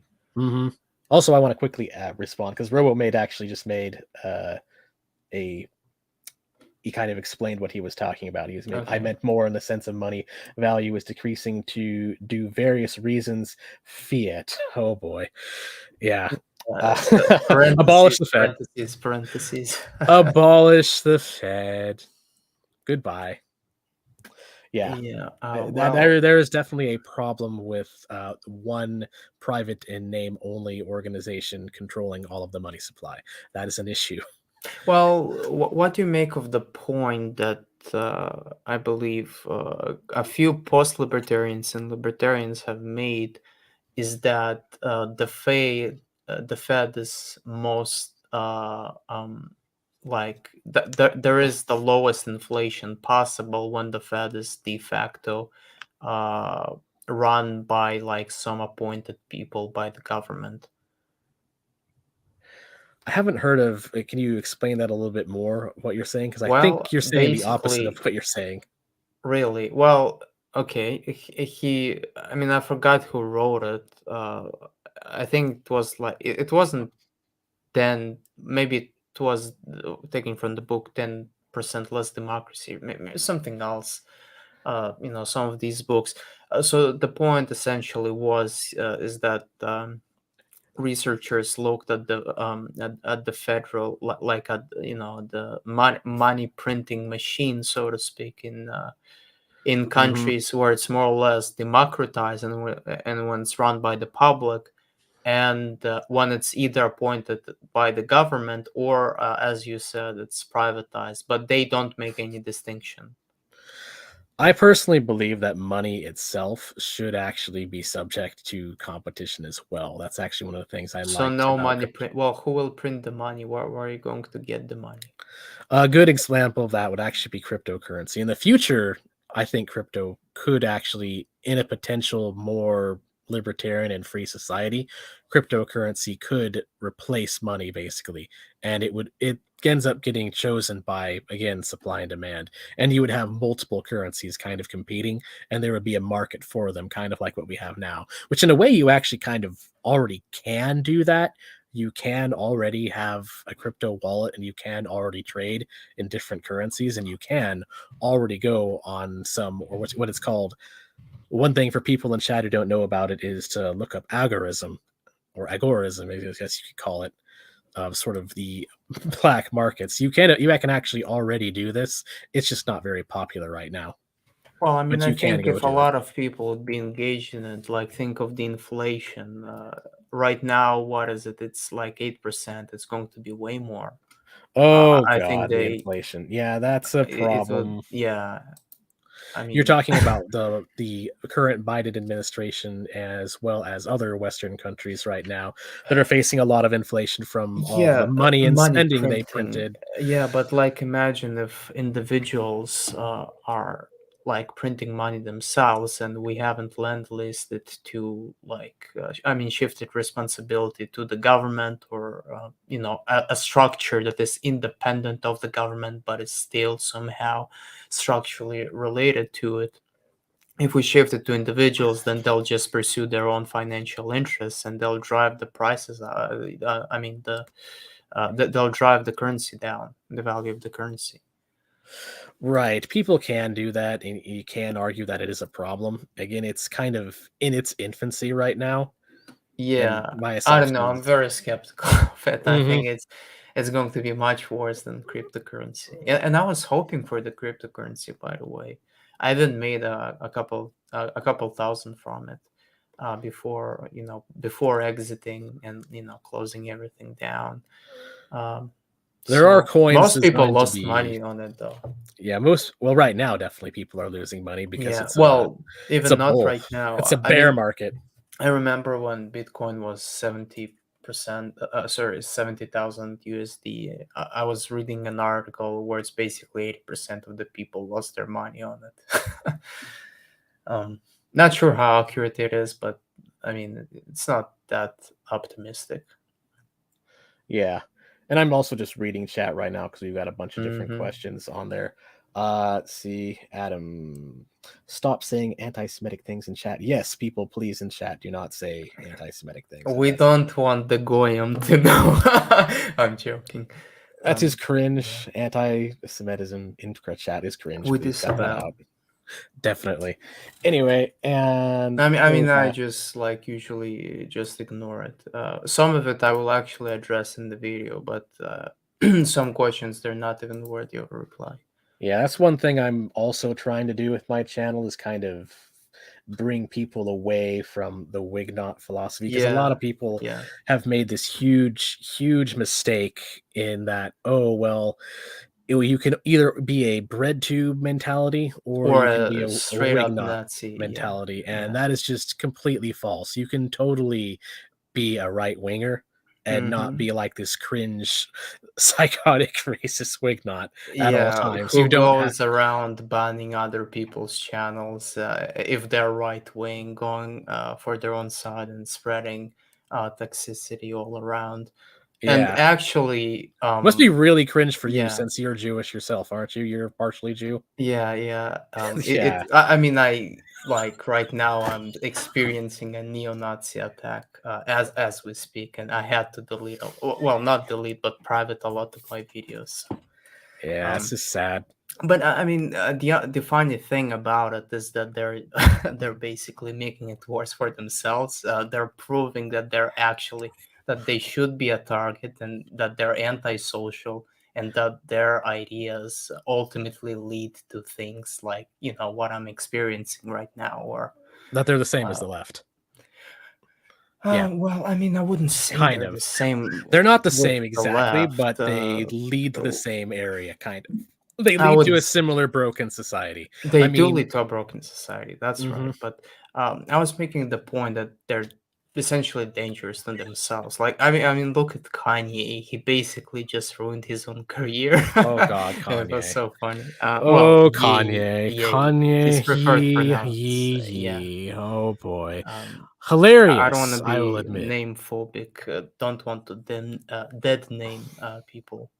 It's funny to watch what he's doing, but it is cringe. Yeah. You know it's cringe when he goes on Infowars, and even Alex Jones is like, I have to disagree with that." And he just gives a he just gives a nervous laughter to what he is saying, and I'm just sitting there like, "Oh my Yeah, god, I why?" he actually turned red multiple Oh times, boy. and he also faked his own laughing. He laughed at his joke while he was like visibly uncomfortable about it, Yeah, especially when Ye was doing this Benjamin Netanyahu impressions. Wignots really need to accept the fact that they're just not going to be successful. The overwhelming majority of the population is completely uninterested in what their echo chamber has to say. I mean, again, even on Alex Jones, he's giving them pushback, and that just kind of shows you that they're going nowhere. It's a dead end ideology. It's a non-starter. They will never be successful. They need to Yeah. come back to sanity. They either need to at least they should either look into right-wing libertarianism, which is what I go on to, Mm-hmm. or they should at the very least become a more sane cultural conservative like yourself. They need Mm-hmm. to We kind of need to reach out and bring those people back from the realm of insanity that they currently live in, because they do exist. They don't exist in as big of numbers as what the left says, because the left wants to say that everyone is a Wignot. They want to give this idea that anyone to the right of them is a Wignot, Yeah. which of course is Yeah. false as well. That's To, absolutely to the false. point where there are some people who that's almost their entire argument is that, like, oh, if someone's to the right of me, call them a fascist, and that's their Yeah. argument. Yeah. That's all they do. And uh, I remember I was, watching Feminist Current. Well, I mean, it's actually a very respectful news source, and its auditor, Megan Murphy. She reflected on her past time as a leftist, and basically, she was engaged in a lot of correcting activity of other leftists. So she was always talking about a specific leftist and saying, "Oh, they're not left wing enough. They're not left wing enough. They're just like conservative. They're their favorite words. They're basically a liberal. Like if some leftoid isn't as left as they want him to be, they're saying, "Oh, he's a rad lib," or "Oh, he's a liberal. He's just a confused liberal," and they're using this word as some form of a pejorative, which is really tells a lot about their own radicalization and where they see themselves, and they're also like quite happily calling themselves radicals. like Vosh in particular. Yeah, they have a purity spiral effect that's going on They in do, RedTube right now and that's also, actually yeah, eating and themselves. this is reminiscent on people who, as you say, who are weak nets. They're basically trying to compete with each other and who's the most based. Like, oh, Uh, you want women to be able to vote, well, you're a cock. Well, and that guy says, well, even though I think women should be able to vote, I think that let's say sex before 18 should be banned. Like, what do you think of that? And of course, every other thing as well spirals, and it just goes down to the most lowest, most extreme position possible. um, that would make them a target, and essentially, they wouldn't end very well. Noah, no one should vote. uh, Oh boy. Well, I mean, I think like Well, what I that's am just something someone advocating in chat for, said, by the way. yeah, yeah, I've seen that democracy is gay. So, um, what I'm advocating for is like what right wing progressivism, which is like, I don't call myself a conservative, although I'm like, you could say I'm a little bit conservative, but like so like my social values are a little bit conservative. That's all. When it comes to like politics and how I view the world, it's progressive. So what I actually advocate for is that we should um, give voting licenses instead of a universal suffrage, and we should provide these voting licenses for like 20% of the people, and we could basically reorganize our society to a to a direct democracy as opposed to a representative democracy, much like in Switzerland. But we could go even further, and and you, as a libertarian, you could actually agree with me, because that would significantly weaken the power of the state, and it would instead shift it to the people. And likely, like, what I want in particular is just abolish the presidency. I don't think Hmm. we need, like, some elect leaders to represent them. I don't know, that sounds like monarchy to me. Let the markets represent themselves. So what do you think of that? I mean, you may know that as I'm basically Hoppian leading, I don't like democracy at all. And Yeah, I actually have even more well, but criticisms you of like democracy. markets, right? You But I like do like markets. markets, and as I said before, Democracy is a market. I am an open-minded Hoppian. Yes, All right. democracy. Yeah. What we're basically saying is that the market is actually a better form of democracy than actual state-run democracy. I But actually agree, but we should make. I would make the point that we should make state-run democracy to be like market democracy, which is correct. direct democracy. Yeah, Yeah, in the short term, like for agreement, I guess you could say rightist unity, if yeah, libertarian rights and Hoppians want to agree with the more pro-state or more cultural conservatives or whatnot, then yes, I consider myself open-minded in that as long as other right-wingers from other ideologies that are right-wing have ideas that could at least improve democracy, not necessarily get rid of it, but just at least improve it, then mm-hmm. fine. Even if that's not my personal ideology, that's not Yeah. what I personally agree with. As long as you're bringing forth ideas that will improve the current situation and eventually lead us to a more free society, then yeah, sure, I'm for compromises. Sounds based. I wish I could plug in the link to my video right now, but unfortunately, it's been privated. But if you actually are curious to what I was just saying, I do have a video. It's titled "New Ideology Just Dropped," and you could see it for yourself the moment I will unprivate it, because I'm currently under a neo-Nazi attack, unfortunately. So that's that. Anyways, we've been speaking for about 1 hour and 30 minutes. Is there anything you wanted to say? Because I do have some blitz questions, and then we could go into the questions from the audience, and we could wrap it up. Let's move into the blitz questions and Okay. questions from audience and then wrap it up. That's all good. Okay. So yeah, just one thing before we go into it. Do you have any plans for the future? You haven't uploaded for a week, I believe, right? Uh-huh. Yeah. So what's your schedule? Like, what are your plans for like the next month? You mean in terms of my content? Yeah, in terms of your content. Well, maybe Uh, you'll start you'll do a collaboration or you'll start like a website. I don't know, like in terms of in terms of what you want to talk about. In terms of my content, first I'm going to continue making my refutations of bread tubers. I've got 7 of those videos up all right now that just kind of go over people like Bosch, Adam something, Hassan Abdi, Hmm. Second Thought, all those people, just Adam refuting Soy. I call them Adam Soy. Adam Sorry. Soy, Yeah, Adam Soy. Just a little correction. Go Adam ahead. Cathedralite. Yeah, yeah, Yeah, he is a member of the cathedral as well. But anyway, I'm going to of continue course. that with more people. I am planning on Sean as another one, as well as Hakeem. Hakeem's going to Yes. be a fun one because Hakeem has a lot of what I would call leftist conspiracy theories, Hmm. and I actually do respect Hakeem more than like Adam Soy and Sean. I do Actually, too. even though, yeah, yeah, I do too because he yeah. at least thinks for himself a little bit more, And even he though also he is. sounds genuine in what he believes, even though it's like total bullshit. Well, it's because he's pushing his beliefs that are nonsensical, but he's at least taking them to their logical conclusions, Yeah, as yeah. He's opposed to not being pretending dishonest about a it. pretending dishonest liar like Wash. So it's a major, major pat on the back, I guess, for him. Yeah, he's still wrong about everything, but That's right.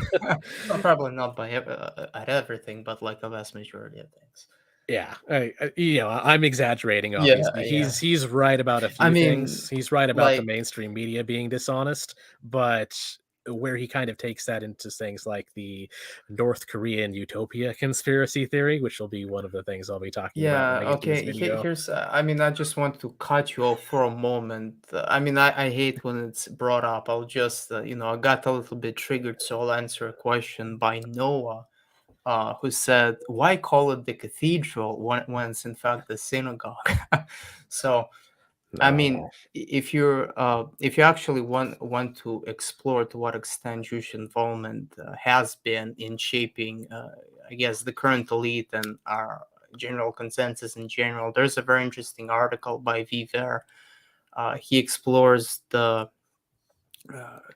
percentage of Jews in the media and media ownership and involvement, and he estimated it to be about 20 to 25%. If you look at breadtube, right, this is the new leftist most forward political proposal and cultural phenomenon. It's about 5% Jewish. It's like totally run by Gentiles, and a lot of these people are Gentiles. In fact, most of them, and they also come from a very specific demographic of Gentiles. But we don't have to go into it. And there's also um, what I wanted to say. Yeah, I mean, I could add on to It's not that, but an yeah, sure. another Hmm. thing is that's actually another really good reason why it doesn't make sense to blame their Jews for everything. No, It makes more yeah. sense to blame these self-hating liberals for Well, I everything. mean, That's for all of these course, problems that they there kind of are way push. more of them, and I mean, Jews, of course, they're part of those self-hating liberals. For example, Yoel Roth, so the guy who got Trump banned, and the guy who thankfully has been fired. So he thinks like the reason he got away with it was because of his white male privilege. So, Mhm. that's to the idea that Jews are apparently they don't think of themselves as white. Well, in fact, it's like 96% of them do, and this Yeah. guy in particular. But like, I mean, it's ultimately comes down to other demographic variables such as education, such as uh, sorry to admit, but and it would piss a lot of people off, but levels of IQ. Oh boy, I the hate trigger. that. Yeah, I hate that. And things like other things like that, urbanization and blah blah blah. And like when it comes to Jews, 28 or 29% of them are Republicans anyway. So um, I don't know. It's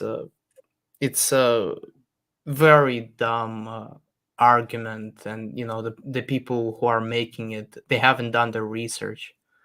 Well, plus it just makes more sense to blame the individuals who are actually causing the problem rather than blaming an entire group of people. Like I said earlier, Yeah, I'm very much against this sort of collectivist guilt mentality.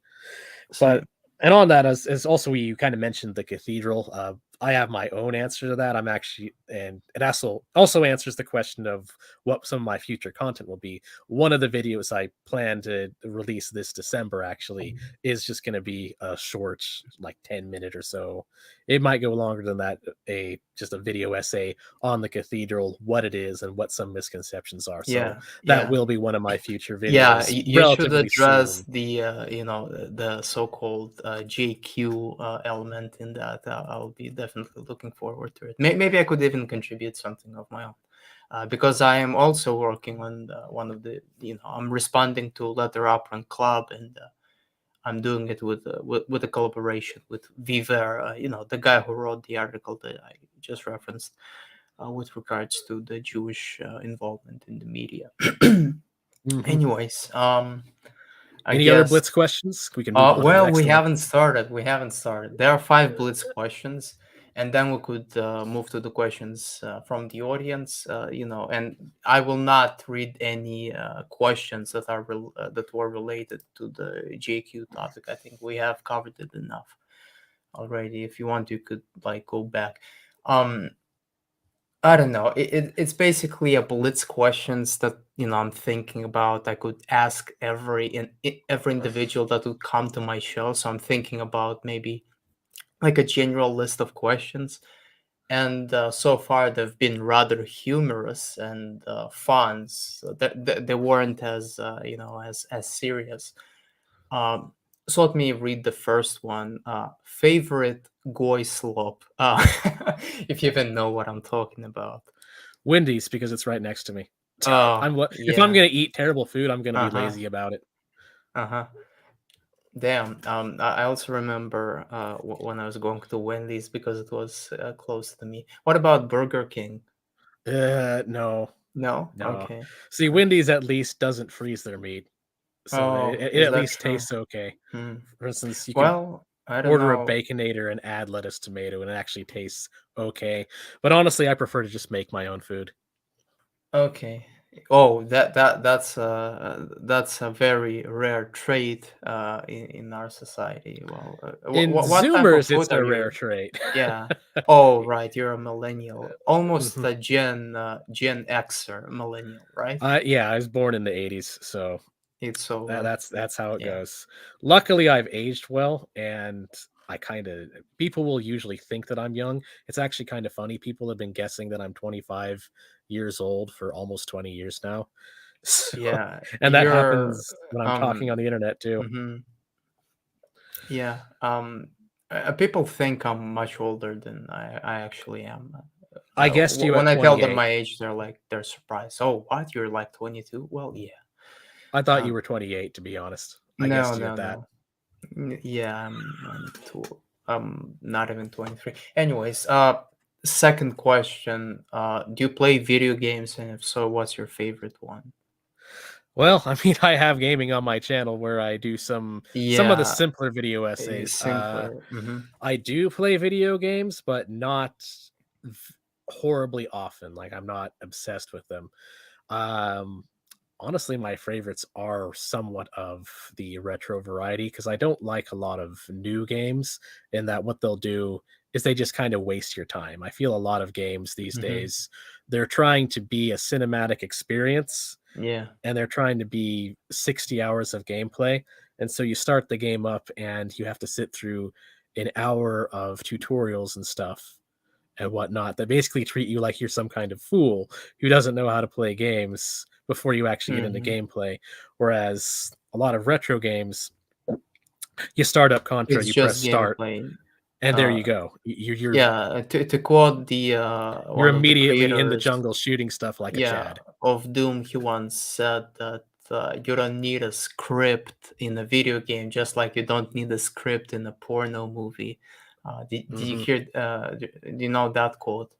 Oh yeah, I've heard Yeah. that quote and it's true. I think that's a problem with the gaming industry. I actually We could talk about this a lot. I'm not going to because Sure. it would actually end up making things go far ahead. I've actually worked in the gaming industry before Mm-hmm. for actual companies before. Mm-hmm. For instance, if you look at my channel, one thing you might notice is A that lot of gameplay videos. there's not just gameplay videos, but there's actually game dev stuff. You might notice that Oh. I have a lot of 3D art on my channel. I don't Mm-hmm. commission anybody to make that. That's me. Oh, okay. I've actually done 3D art for games before. So I actually know quite a lot about it. And the state of the game industry right now is, let's just say there's a reason I'm not working in gaming right now. And it is entirely voluntary on my part. I want nothing to do with them. Okay. I got it. Well, in case if you want to ask questions, now is the time because we'll probably wrap it up in like 5, 6 minutes if you don't ask any questions.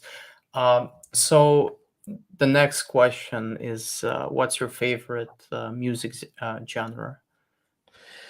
Classic. Which one? Which composers? I don't actually have a favorite composer. I do like Hmm. Mozart and Beethoven, but Oh, that's very classic.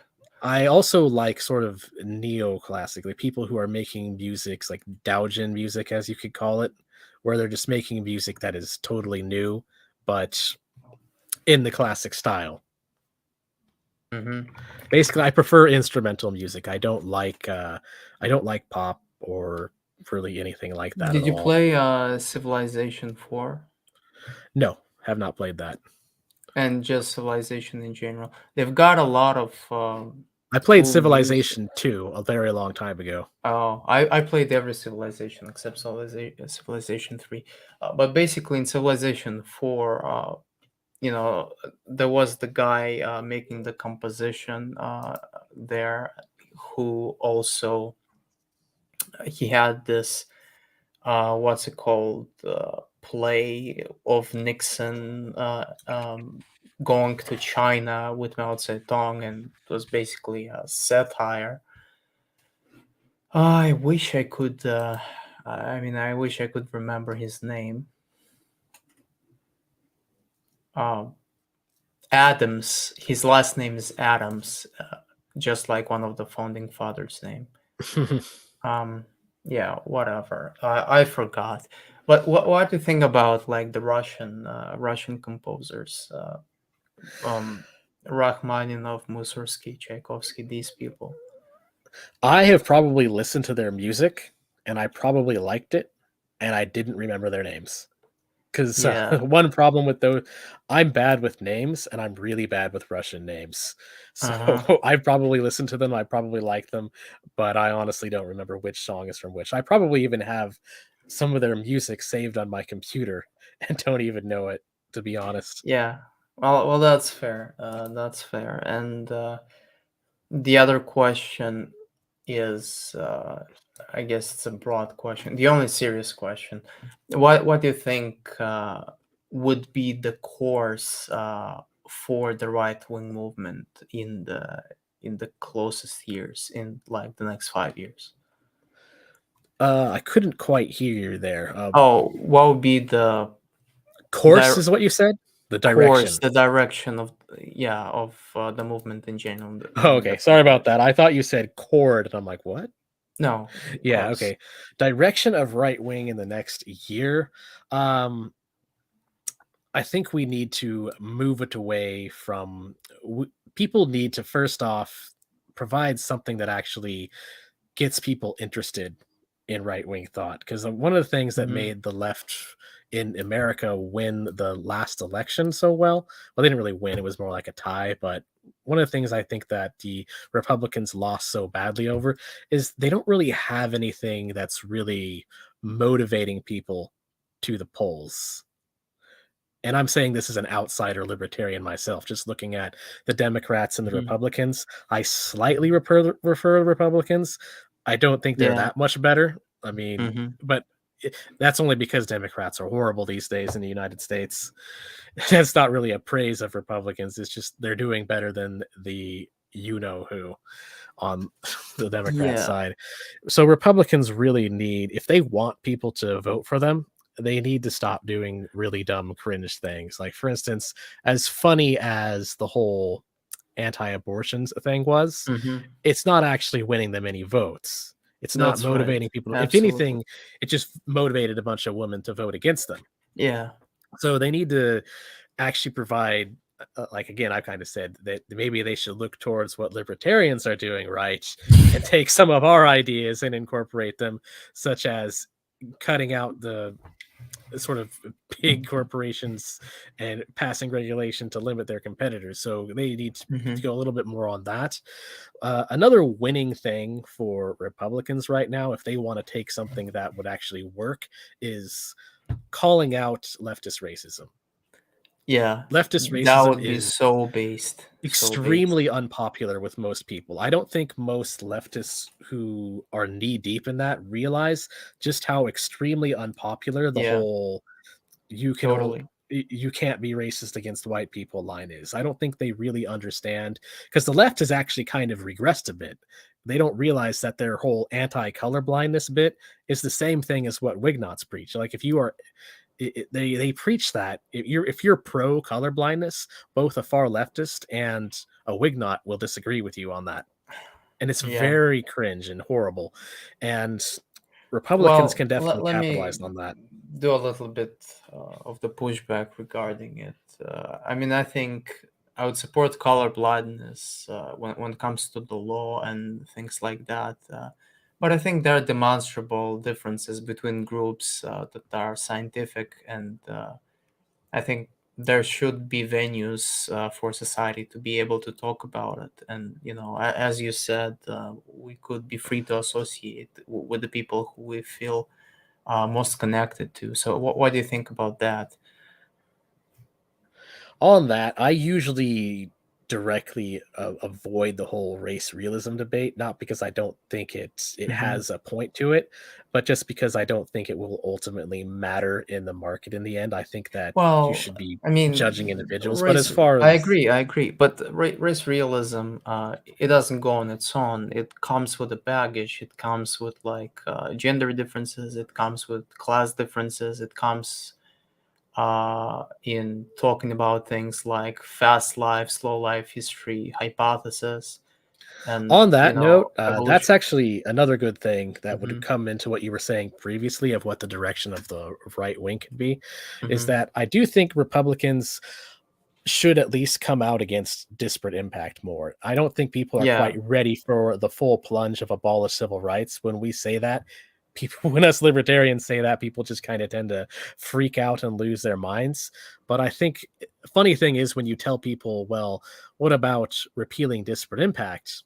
A lot of people will actually be for that. In fact, even a lot of leftists will be Yeah, for that. that's true. That's true. So even though, hilariously enough, pushed to its logical conclusions, it basically means the exact same thing as abolish civil rights, since that's the only venue for civil rights to even be Well, I engaged think upon. you view civil rights in the context of affirmative action. I just view it in the context of treating people as individuals and to not discriminate based on their ethnic or whatever other identities.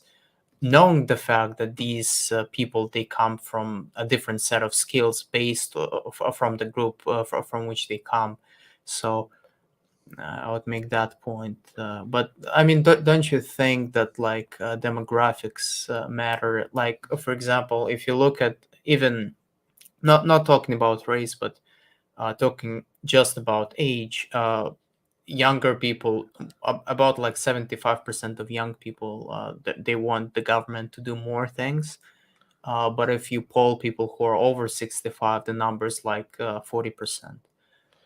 So there are generational things, but I Yeah, mean, on demographics, I think I actually have to answer some questions coming from chat on there because they mhm. think I say that demographics don't matter. Yes, demographics do matter, actually. I just have a different idea of how to fix that problem. I don't think it should be fixed by saying like the government should pass things on demographics.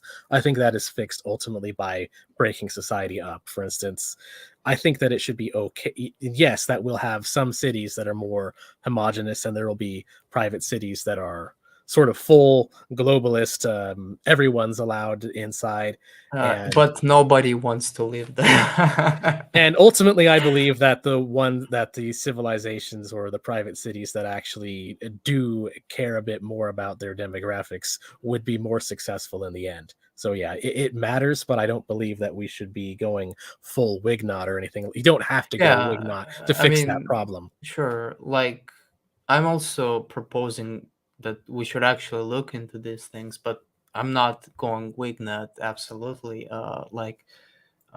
You could even be like Charles Murray, although I disagree with him on that point in arguing that you know we shouldn't care about like our group identity and blah blah blah blah blah. We just have to acknowledge that these differences exist. Now, I don't share his views on you know being like a total individualist. I think it's yeah. I mean, there's actual scientific research to suggest that it decreases your mental well-being. We know that nationalism correlates with well-being, and white group identity correlates with well-being, and the opposite correlates with the opposite, obviously. So now I would make the claim that we should both discuss these differences and also have a healthy Yeah. identity. So Yeah, it's a difference of how to actually achieve that. My basic that's right. idea is that Yeah. people would be allowed to form private cities and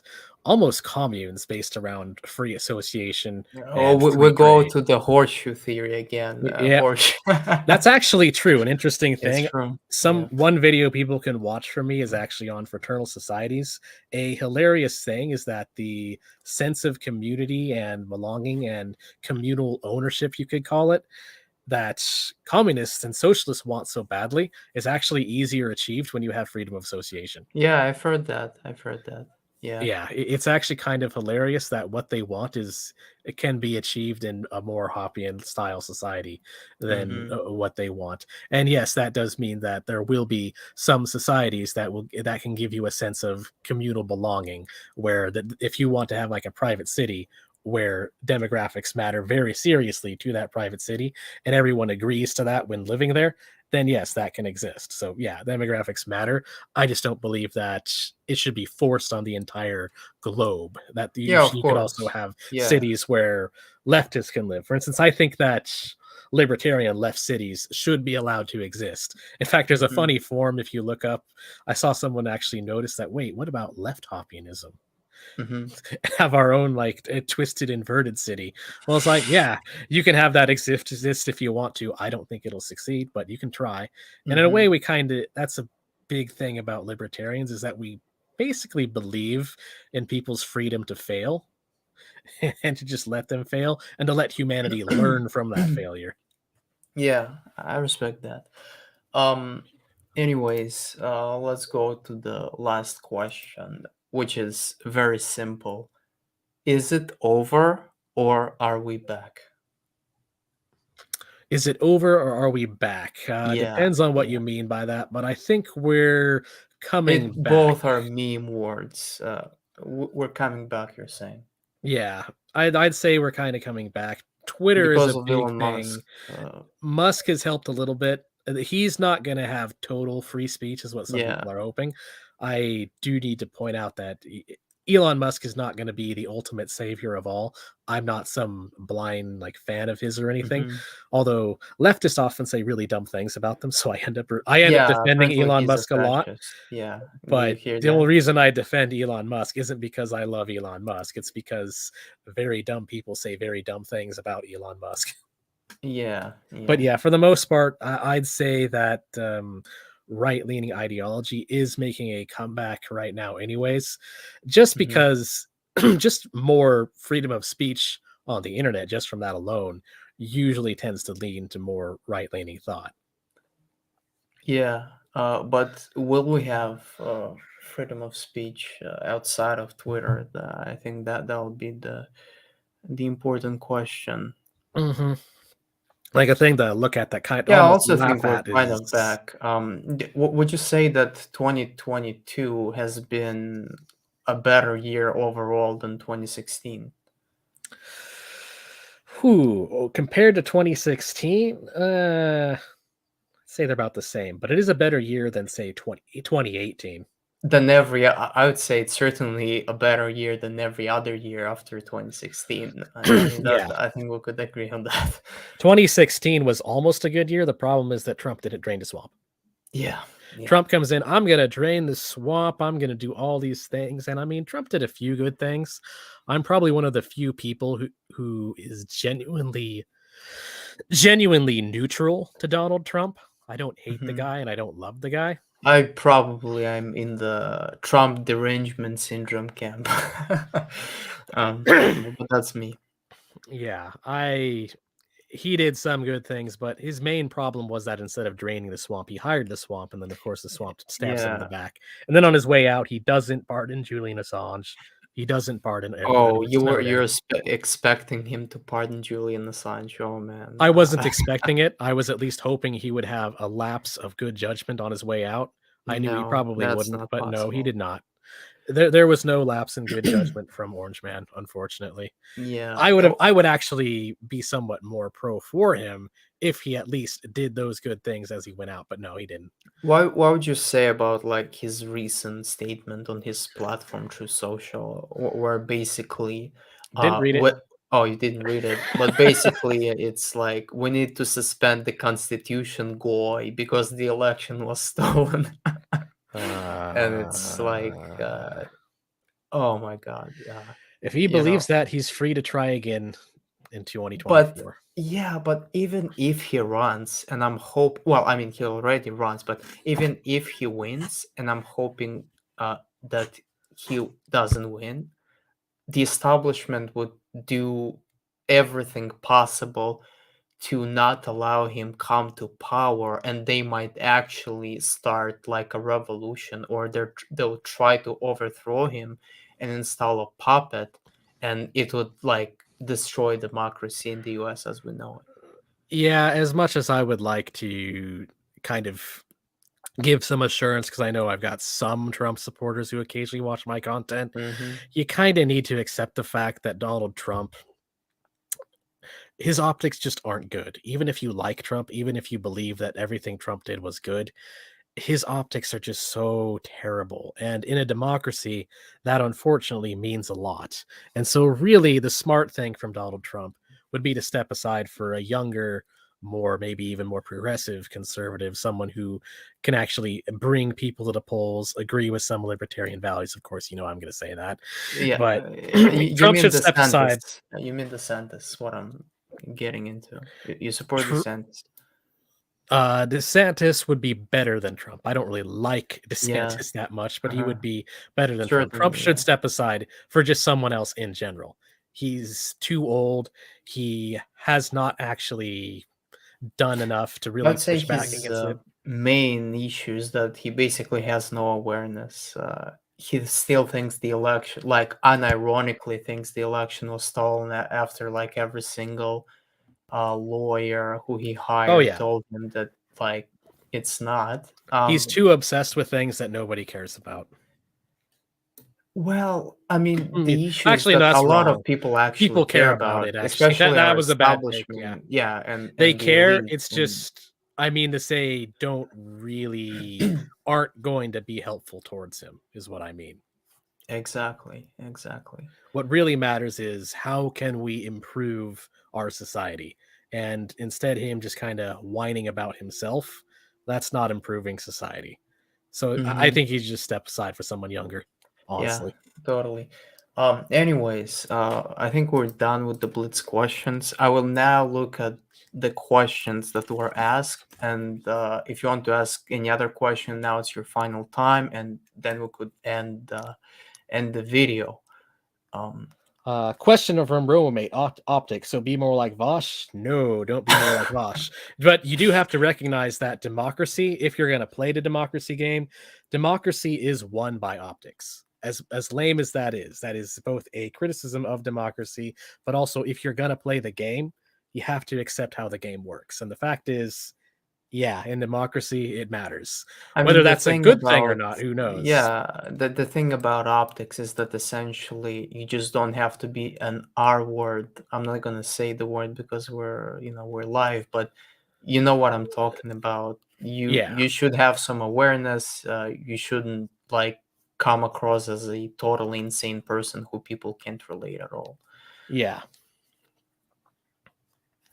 Um, there's another question. If you want, you could read it. I'm just scrolling way up.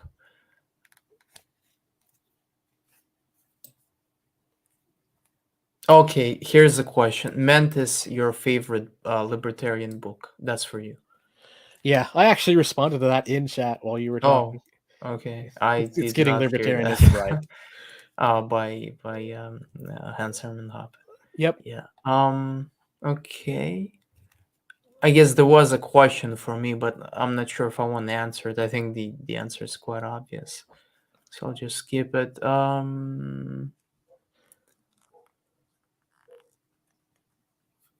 Okay. Um. Okay, so I guess no earlier questions, just the new ones. So we're going to read the new ones. Do you like the Sabaton? You know what's the Sabaton? I actually don't know what that is. No? I Oh, might know what it's it is, but I don't know it by um the name. yeah, it's a Swedish rock band that sings about World War II and other wars, things like that. World War One, and if you played like Europe and Universalis 4 or Hearts of Iron, you probably heard some of the music. It's Nope, haven't heard of them. all right. I almost exclusively listen to instrumental and classical music, Uh-huh. Well, so not a bad taste. It's one of my favorite genres of music as well. also Okay. MRH is trying to ask something, and we Yeah, should yeah, but answer his I'll question. ask something before that. There's another question. Base place on Earth for a non-cap society that is based on geographic resources, I guess, for some reason. And that's a question for you for certain. Best place on Earth for An a ANCAP society, potential future ANCAP society? I Ooh, guess. Yeah. that is a good question. Honestly, anywhere near the ocean. I think trust is the most important thing. If you have a high trust, you could basically run any society. If you have low trust, You it's need it's high over. trust and good resources to pull it off. Right now, there's actually a movement in New Hampshire to try and kind of get libertarians to move there and Uh-huh. and to just kind of at least have I think you somewhat should of a move more to libertarian state. Idaho. To be honest, move Nope. to Idaho if you're a right wing libertarian. Um, okay, so question from MRH Legacy, another libertarian YouTuber. Do you prefer a pseudo Christian nationalist Kanye Fuentes campaign or a racist, a race realist Kanye Fuentes campaign? Oh boy, they're both kind of cringe, but Yeah, that's what I thought you'd say. to be honest, so I mean, as far as that goes, and the kind of world they want, I think if they in the future, if they want to try and create, like, if Christian nationalists want to create their little private Christian nationalist city, then they can try that. And who knows, it might be a little bit successful. I personally don't think it's the A way Catholic forward for theocracy. America, Sorry to though. correct you. A Catholic theocracy. Yeah, they're free to try and make that society, but I don't Mhm. think it's the best direction for America. Nor do I believe a race realist direction is the best direction for America. In fact, as far as America goes in the United States, we do kind of almost have to be moving more towards color blindness just because of the Well, but demographics we're seeing think now. about like desperate sorry, outcomes. Like without a race realist explanation, the obvious explanation is racism, right? That's where I kind of talk about the equity fallacy on that. There is actually a alternative explanation for those things. Yeah, but like you wouldn't go well with Thomas Sowell's alternative, explanations. I mean, I think it's just I so know obvious. it's hard for people to understand. I've been trying to think of ways of how I can explain it and make it simpler than 25 minutes of me being autistic. Yeah. because I know I I can well, do it with a long with video. It's yeah, research, we could but in a disagree on that part. Although yeah, I would not prefer a Kanye Fuentes race realist society. I would prefer a liberal race realist society that is high in trust. And by the way, race realist is it's just like an explanatory theory. It has no normative prescriptions. It's a it's a what's it called, a positive worldview. When I say positive, I mean empirical. Um, anyways, uh, I guess. Do you have any more questions? Do you see anything? High trust society. I wonder how you do that. I guess it's a sarcastic remark. I guess we understand what it means, and it's not an actual question. Um, I guess. Well, I guess that's all. I guess that's all. There are no more questions, and we could end this unless there's a meme question you want to address. How does T. Douglas McIntosh get Twitter followers? What's your secret? I would like to know because I'm pretty bad at Yeah, Twitter myself. same, I'm bad at same. any kind of Uh, advertising or anything. oh, here's a question. Here's an I interesting refuse to question. do what some creators do, which Uh, is hiring bots and stuff off the yeah, internet there's to a do question. stuff. What kind of music do you like? Do you two like? We actually addressed that. You could go back if you want. How to get Uh, women lift, yeah. How to lift. get women. Do you both consider yourselves classical liberals? Well, that's interesting. I think you should start this. Um, Best anime. Oh, that's a meme question right there. Uh, Akira. I don't even watch anime. Anyway, there's a question you probably didn't hear. Do you consider yourself classical liberal? It's a question for both of us. Me, no. No, me probably not as well. But I mean, I lean like I'm within the framework of classical liberalism, so to speak. I think you are within the framework too, no, of classical liberalism, or you So think that's kind you're of a funny thing. departing Classical liberals will think that I am them, but I don't consider them. Yeah, I I mean, don't you consider myself a part of certainly them. like if I imagine the classical liberalism I do consider as classical like a liberals to tree be branch, sorry, not as a better tree than a branch, lot but of other as a things. tree root, then your ideology, it's one of the branches that grows out of classical liberalism, and to an extent, my as well. Yeah, somewhat. So They are yeah, definitely a lot better than a lot of leftists and a lot of exactly, right wingers. exactly. Even I don't consider them to be bad in terms of because I think ideologies are something that you should kind of rate on a hierarchy of what is Okay, what's kind of crappy. here's a good question I could answer. How do we best subvert the institutions? Well, Uh, quite easy. What's it called? Antonio Gramsci actually wrote a book about it when he was in prison, which is that basically you should increase your numeral representation in the institutions. He called it the march through institutions, and you thereby educate the generations with the values that you want. mhm. Uh, okay, now I have to STFO and let you talk. What's your way you could subvert institutions?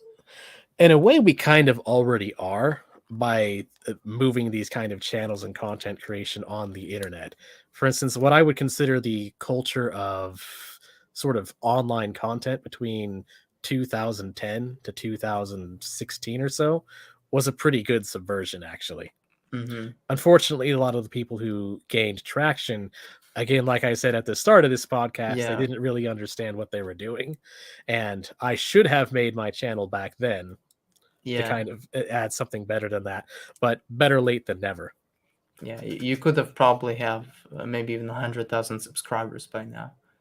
Nah, Uh, probably, but whatever. At least I'm I making also wanted videos. to start like a YouTube channel in 2017 and talk about all this stuff, but I was too lazy, so I arrived late as well.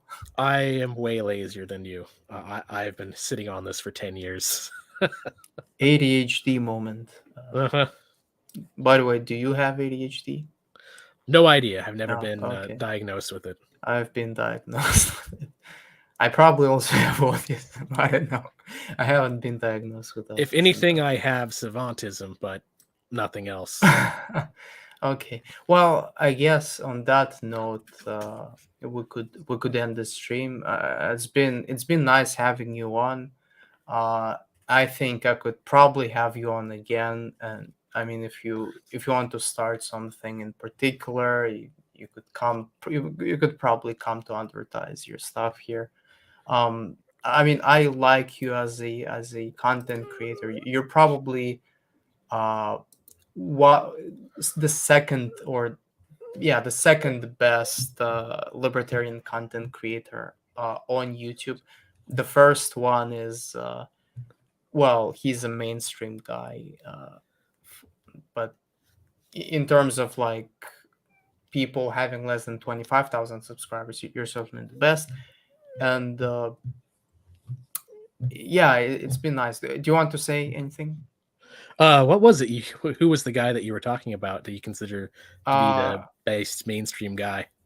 well, I forgot. I forgot his name. And Oh well. well, it's he Oh is well. basically he runs um a major libertarian news agency.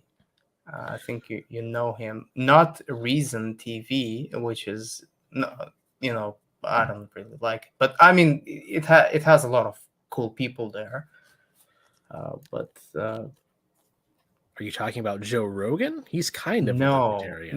I mean, no, not oh my really. god, no! Look, I mean, he's not even ideological. Like, to be honest, this guy's not ideological.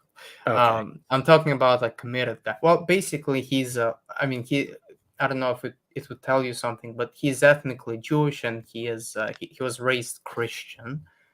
I Does it tell you something?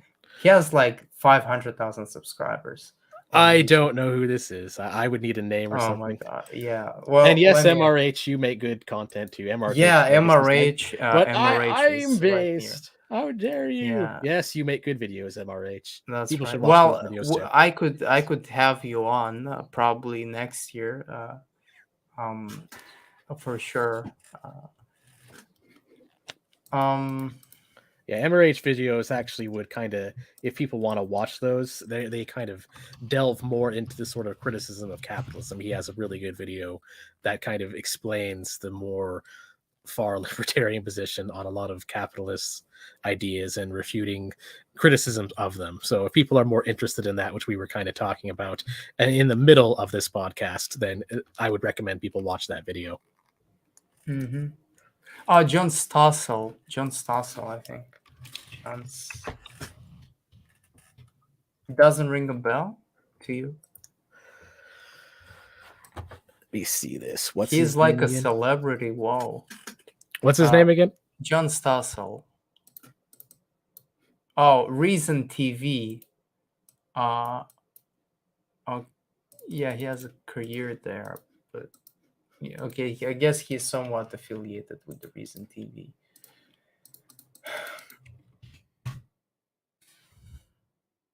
Well, yeah, 752,000 subscribers. He's a mainstream libertarian, but I feel like he has um, the way, like, I just like the way he talks about things. It's very not biased. It's very fair, and I think he does a very good representation of the thoughts of mainstream libertarianism. Like, I very much respect the guy. I would say he's a centrist libertarian, but yeah, He's basically what I used to be. yeah. I A used lot to of be more of a respect. centrist libertarian back when I Yeah, was I mean, I actually prefer your age. right wing libertarians personally, but I mean, there's also Prax Ban, but he's mostly of a TikTok guy. He's a good one. Maybe I'll have him on. Braxben makes some good videos on Yeah, YouTube, but absolutely. he is more TikTok, and he does very Yeah, good on that's a TikTok. shame. That's good then, but it's a shame he doesn't do as well on YouTube. Well, he's educating the TikTok Zoomers on Yeah, with a economics. He's good. 5 second attention span, so I guess we could give him that Hey, credit. if it takes making videos for people with a 5 second attention span to Let's get points go. across, then and Praxpan is good at that, then But Praxpan I should mean, continue isn't that a doing that. shame? Isn't that a shame though? Yeah, Um, you could say it's a shame yeah. that they think like that, but sometimes you just Anyways, gotta play the game. yeah, we have to end this video. Yeah, we're going on pretty Yeah, long, aren't we're we? yeah, like it's my usual ideal time frame is like between 1 hour and 30 minutes to 2 hours, and like we went over it. So we have to end it. We have to end it, and Sure. thanks everyone for watching. And Good I'm talking to you, ending. and sorry to Hmm. anybody that we couldn't answer your Yeah, questions in chat, sorry. We but yeah, yeah. all good. All good. Bye. Bye.